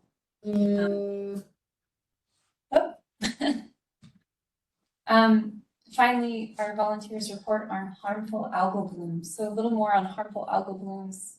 This audience already knows, but just generically, they're harmful because there are potential health, economic, and ecological impacts of the blooms. Algal is actually a bit of a misnomer because they're cyanobacteria, not truly algae.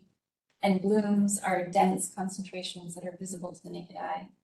So DEC's policy is to know it, avoid it, and report it. And here is a link to our online survey form to report blooms. So anyone can submit this survey, not just our volunteers.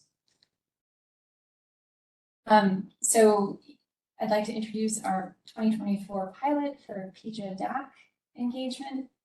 What's interesting is of the 1,000+ lakes within a quarter mile of an environmental justice region, 26% are urban. So that means the minority of these lakes are in urban areas. I found this surprising, which only reveals my own bias and misunderstanding of disadvantaged communities, and made us realize that we had to come up with strategies to engage both the urban and rural populations. So 2 CSLAP pilots will be launched in 2024 to engage monitoring and advocacy in lakes with PIJA DAC communities. Both pilots leverage significant resources and expertise of partner organizations and evaluate mechanisms that have statewide potential. So first, the Rensselaer County Conservation Alliance is a countywide alliance of fish and game clubs established in 1956. The SWCC, as they refer to themselves, has expressed interest in sampling lakes in Rensselaer County as part of the CSLAP, including Burden Pond, which is a community designated both as PIJA and DAC, so potential environmental justice area and disadvantaged community. In addition to this, the Rensselaer County Soil and Water Conservation District has offered their support in order to ensure these efforts are successful. So we're working with Megan very closely on this pilot project. This novel approach will provide opportunity for fish and game clubs to participate in CSLAP without owning property on the lake. And so we're hoping that as a pilot, we can demonstrate the value of this relationship and expand to more fish and game clubs across the state. The Albany STEP program prepares, so STEP is Science Technology Entry Program, prepares historically underrepresented and or economically disadvantaged high school students to pursue science, technology, engineering, and math fields, so the STEM fields. In 2024, CSLAP will mentor students in the College Overview and Research Experience program. They call themselves the CORE program. These are rising 11th and 12th grade high school students, and they will meet with the DEC CSLAP coordinator for 12 3-hour sessions over 3 weeks in July to conceive, design, and execute a research project related to both environmental justice and lake ecology. Students receive support from STEP, including room and board, as well as adult and peer mentors trained to work with these demographics. The students will present their projects at the end of the month and then again at a statewide STEP conference in September. So the goal of this project will be to provide a forum for the PIJA DAC community members directly, as well as to foster future environmentalists from a traditionally underrepresented population. STEP is a statewide program with offices at many of the SUNY campuses. And with such an established network, this mechanism has the potential to expand to communities across the state.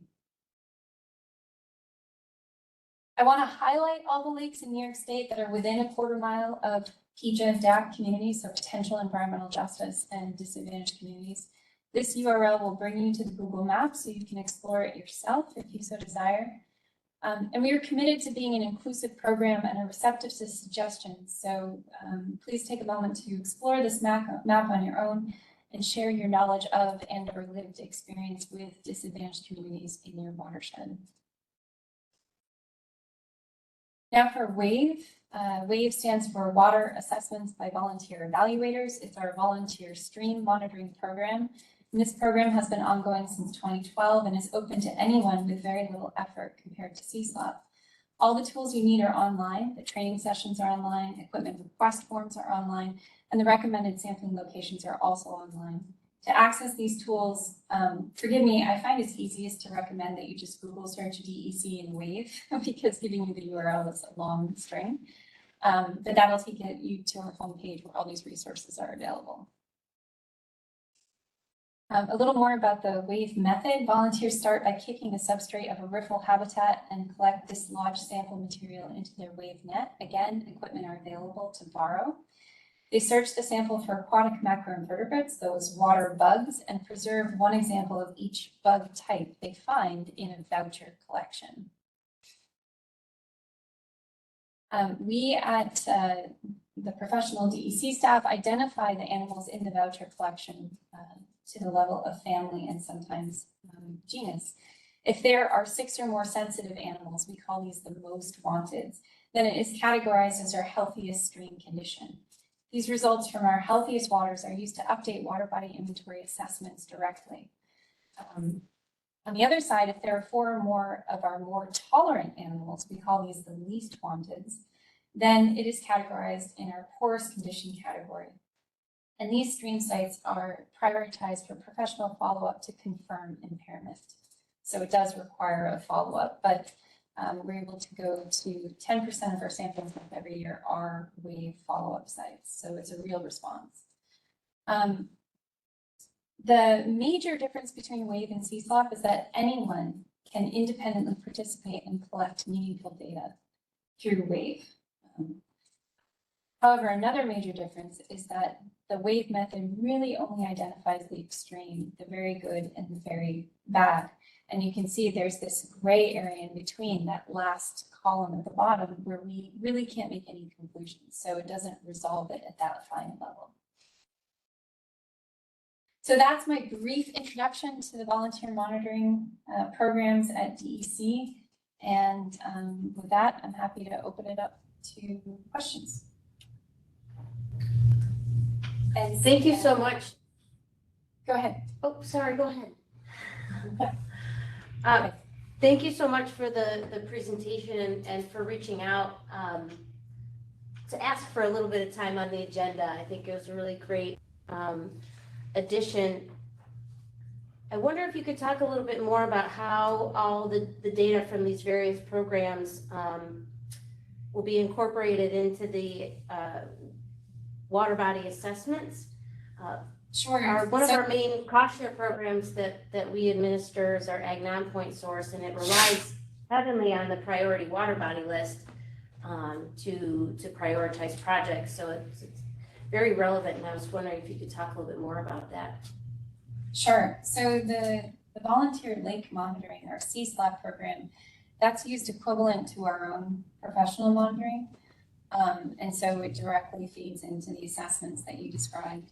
And then and you're probably aware that we require 2 weeks of monitoring on a to complete that assessment. I will say that a major difference between CSLAP and the professional level monitoring is that the volunteers are monitoring fewer parameters. And so the volunteer sampling is great at capturing impacts to recreation by looking at phosphorus contributions and some of the parameters that are used to assess source water and fishing, but not all of them. So for example, heavy metals, the volunteers are not sampling for. And so that is a major difference between professional and the volunteer monitoring program. But the data itself, like I said, are treated equivalent to our own. With the volunteer stream monitoring program, this is strictly a macroinvertebrate sampling program. And like I said, we're using the method for detecting water quality conditions, which is not as refined as the professional level sampling methods that we can use. And that's simply because the sampling is vulnerable to human error that we have to take into account. You could have a school group that spends 2 seconds in the stream and gets bored, or you can have a USGS retired employee who goes out and does a really intense sampling, and you have to account for that potential error. And so that's why the method is not quite as refined. And And so we have a lot more potential to think about in growing the WAVE program or the volunteer stream monitoring program.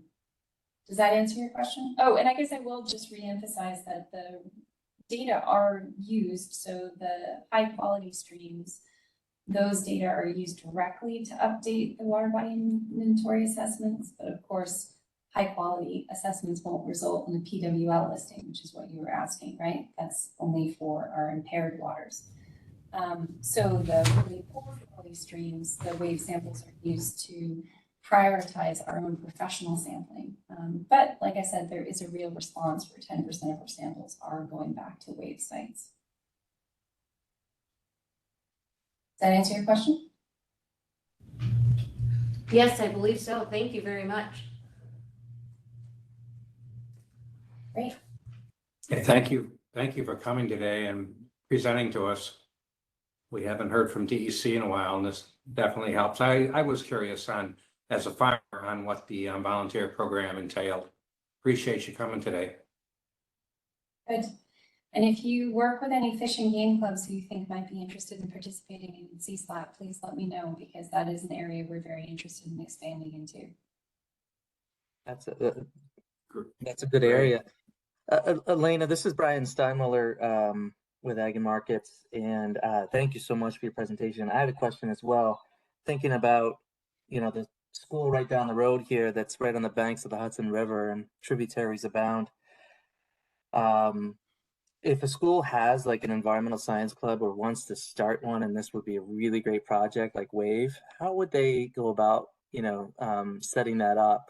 And I'm thinking about with a science advisor for such a club and or, STEM curriculum. Yeah, actually, we've had a couple volunteers directed to us by conservation officers because they were school groups sampling a stream without a license to collect or possess. And so the conservation officer said, you need to participate in WAVE. Oh, nice. I will say that the difficulty in working with school groups is that the sampling window is July through the end of September. And so that's a really short time for a school program to get in during the academic year. Yeah. But yeah, if there is a group that wants to participate, we have nets available to lend, and we even provide those sample files to collect your voucher collections, and all the training materials are online. And so they're instructional videos on how to collect the samples and submit them to the DEC. So compared to CSLAP, it's a lot easier to enter the program. Pretty much anyone can do it who's physically capable of getting into a stream. And I highly encourage you to offer that to school groups, because it's a really great way to get their feet wet, pun intended. Now I'm thinking about summer camps too, Yeah, that's a good, yeah. I mean, our main objective is to engage with communities. Like I said, the overall objective of volunteer monitoring is to engage with communities that care about their water bodies and are interested in taking those next steps. But of course, education is a valuable outcome too. Thank you. Any other questions, anyone? Thank you. Very much appreciate you coming today. Thank you. Next on our agenda is voting advisory staff. Steve, anything? When do we expect state payments to resume? I can answer that, actually. Yeah, no, It's not going to be like, oh, we don't know. An email just came through earlier today. Our division, fiscal management, is asking for our list of payments. So we've been collecting those throughout the blackout period. So those need to get submitted down to fiscal. And I would anticipate that they would start being paid in June. Okay. That was your question was very timely, Steve. Yeah. Actually able to give you an answer. PJ, A lot of grant closeouts upcoming. I'm working on an AIM 17 re-review for a closeout, so we'll get that done this week. And then tomorrow evening, I have the pleasure of being an evening judge down at the Envirothon at SUNY Cortland. So I'm looking forward to representing ag markets and the state committee at that event. And that's all I have, unless anybody has any questions. Just also, I guess, one last thing, just reiterate, thank you so much to the team at DEC, Karen and Tony and everyone else, and our folks on the state committee and the districts as well for working to create that coalition. I'm very excited, and this is something that has been on my mind for many, many years. So I'm so happy that we passed the resolution today and that it's moved forward so quickly. Thank you. Anything to add, Doug? No, I would like to thank the committee for passing the resolution, and I think that's a great partnership. It's great. Look forward to it. Yeah. Tyler? Nothing extra for me today. We held a municipal assistance subcommittee meeting last week, had pretty good attendance, 40-ish people attended virtually. We had colleagues from DEC regions 5 and 7 that kind of walked us through the stream, wetland permitting, a lot of review material, but it gave districts a chance to provide some feedback and kind of get into some in-depth discussions on general permits, soil and water general permits, differences among regions. So PJ and I are going to kind of follow up with some of the questions that kind of came forth from that and continue some dialogue with different regions and see if we can't help expedite the process of permitting, work on some efficiencies around the state, and kind of see where it leads us from there. So that was a big thing last week. Thanks. Anything? Not necessarily CCE specific, but we'll put in just another plug for the North American Manure Expo, July 17th through 18th in Auburn. Over to that. Erica, do you have anything? Nothing on my end, just apologies. You can't see that I can't see you, but I wish I could see all your faces today. But yeah, it was great updates and just appreciate the conversation. So thank you. Thank you. Matt, anything? I don't have anything. Thank you. Okay, back over to you, Bethany. Thank you, Dale. I do not have any further reports for the group at this time. Melissa? Nothing to report. Thank you. Caitlin? On the Conservation District Employees Association front, our May meeting will be hybrid, held May 30th and 31st. The in-person location will be Wyoming County Ag and Business Center. I hope to get the agenda out today or tomorrow, so be on the lookout for that. As PJ mentioned, the New York State Envirothon launches tomorrow, May 22nd and 23rd at SUNY Cortland. I want to thank the Envirothon Committee for preparing another educational and fantastic event, and also extend a thank you to each and every volunteer for making this event possible for our high school students, literally the future stewards of our environment. On the Envirothon vein, New York State will host the 2024 National Conservation Foundation NCF Envirothon, July 28th through August 3rd. July 28th through August 3rd at Hobart and William Smith Colleges in Geneva. Chastity Miller just sent out the volunteer link, so consider volunteering. The New York State Fair Committee selected the theme Conservation Districts Then and Now for the 2024 and 2025 State Fair booth, and they are recruiting volunteers to work shifts. The booth will focus on history, current work, and also spotlight careers, so a little bit of retention as well. And I included the sign-up link in my report with Melissa. The Northeast Association of Conservation District Employees, Belinda Parker, sent an update. The Conservation Award nominations for regional and local district employees and leaders are due July 12th. The National Association of Conservation Districts Northeast Region is slated for August 9th through 14th in Boston, Massachusetts. And the NACD, National Association of Conservation Districts annual meeting will be held February 8th through 12th, 2025 in Salt Lake City, Utah. The Conservation Skills Workshop Committee met to discuss course topics, instructors, and the venue.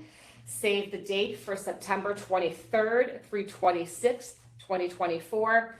And I want to thank all of the state committee members, the district staff, as well as NRCS for participating on the committee and organizing another exciting event.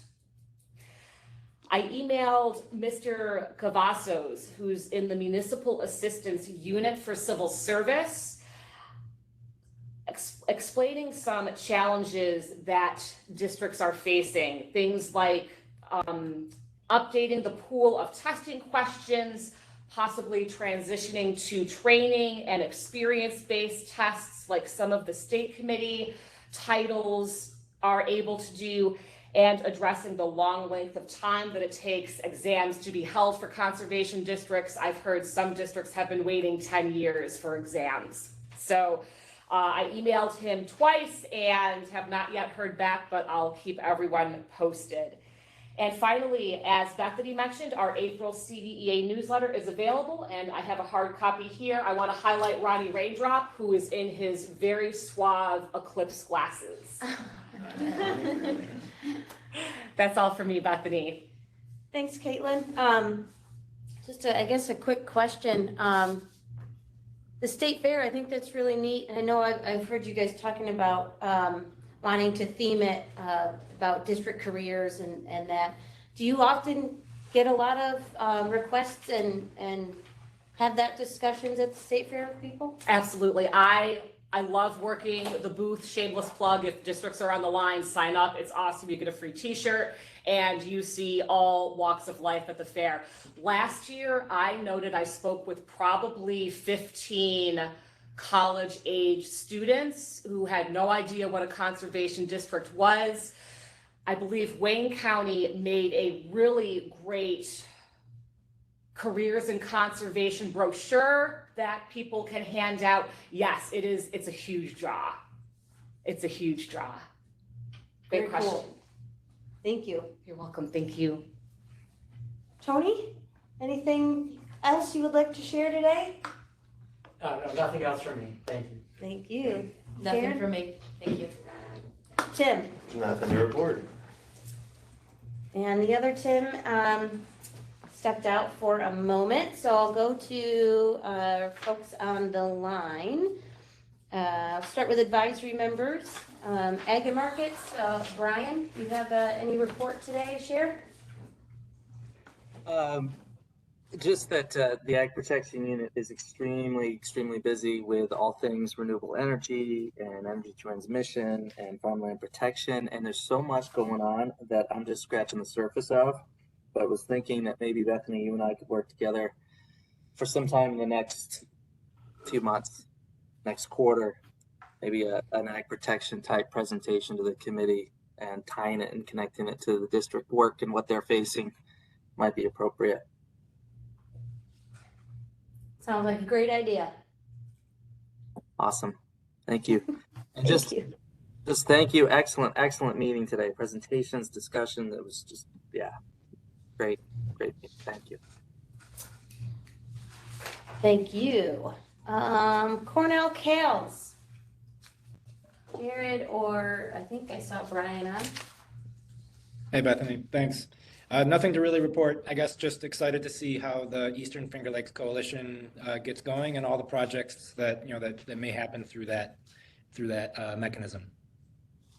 Nothing else though. Thanks. Thank you. All right. How about Department of Health? This is Paul Kaczmarzyk from Health. We don't have anything to report this month. Thank you. Department of State? Hello. Kate, just I don't have much to report. I'll plug again. On the last call, we were just on Skinny Atlas 9-element plan. The final public meeting is tonight, 7 p.m. At the lodge, and highly recommend if you're in the area to attend. The conservation districts are really instrumental in helping develop the BMPs and the scenarios for that. So thank you to everybody who helped. That's about it. CFA is open, but like Bethany said, LWRP. I'll actually post in the chat the RFA. And then also I continue to plug this. Everybody keep an eye out for Bond Act money as it comes out. It's the DOS is going to be administering 2 programs, and our eligibility criteria should be coming out in the next few weeks, and one of which Soil and Waters, I believe, will be directly eligible for. Not to give anything away too soon, but I think that that's the direction once Chamber approves it.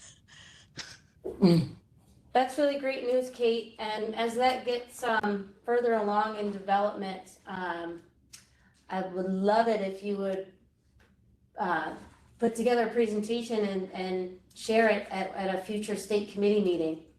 Yeah, would love to. That would be wonderful. And I guess good news on the CFA, which impacts the local waterfront revitalization program. That also includes WQIP, correct? Yeah, and NPG, non-point source planning grants. Great. The deadline for those July-ish? It's usually like the last Friday in July, whatever that is. Maybe the 26th.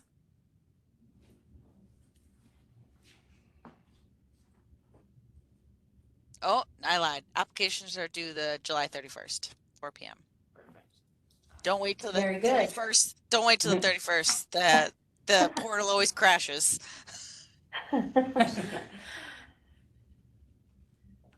Great advice. Thank you. Thank you, Kate. SUNY ESF. Yeah, this is Steve Shaw. I think one thing just to mention, one of our new faculty members, Christine Georgakakis, she's a Cornell grad in bioenvironmental engineering. She's going to start offering a sustainable agriculture class, really focused to engineers, but potentially other students on campus. I know she's reached out to NRCS, but I think as she kind of gets it underway and gets a year or 2 under her belt, she'd probably be interested in kind of working with other folks too. So just to kind of mention that and put that out there. Thank you. And did we That's have great. anyone? Did we have anyone join from NRCS?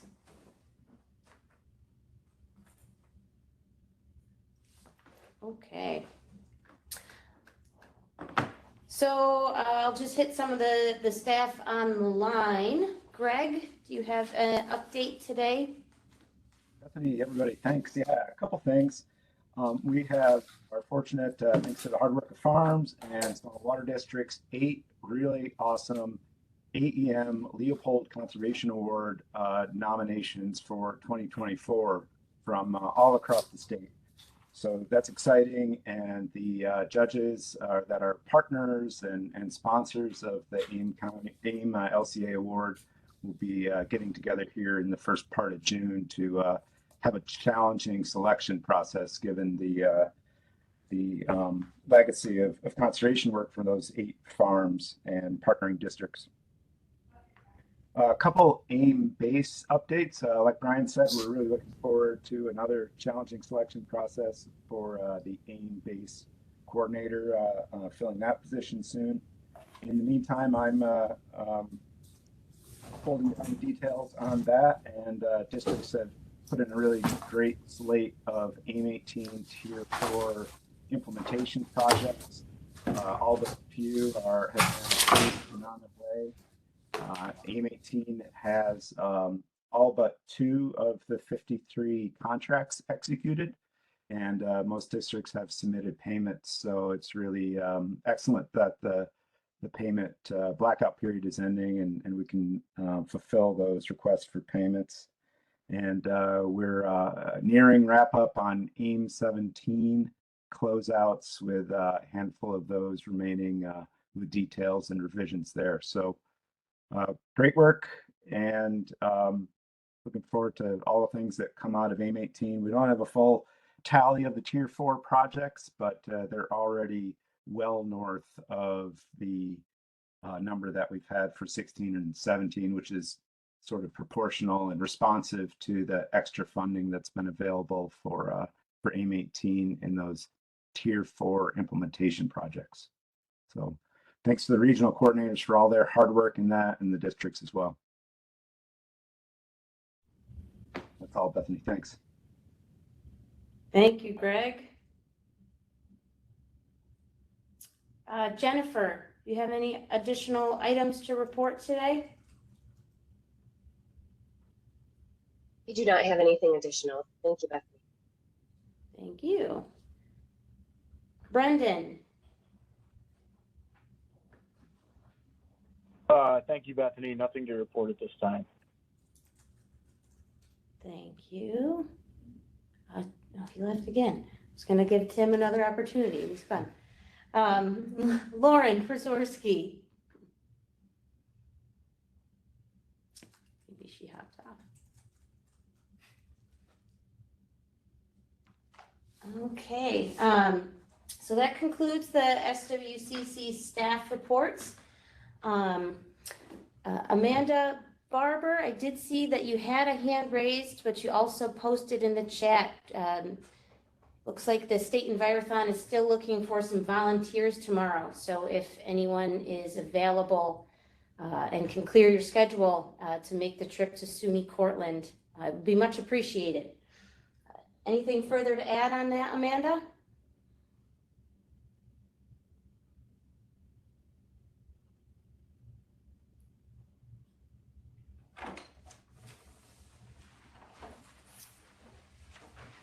Okay.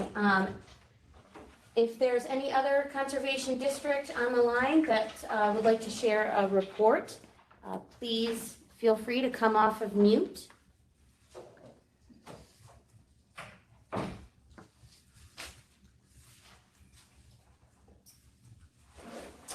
And if we have any members of the public that have joined today that would like to share anything with the committee.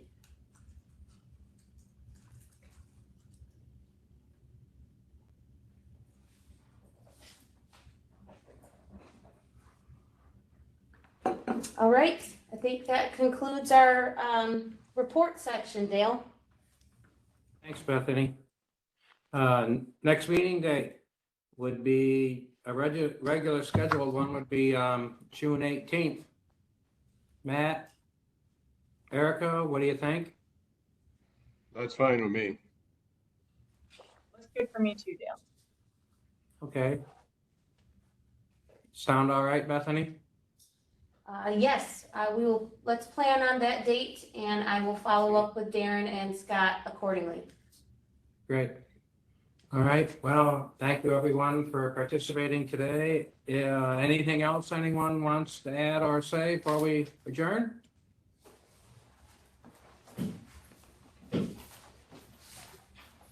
Thank you, everybody. Have a very reflective Memorial Day, unofficial start of summer season. Enjoy your summer, everybody. We are adjourned. Thank you again. Thank you. Thank you.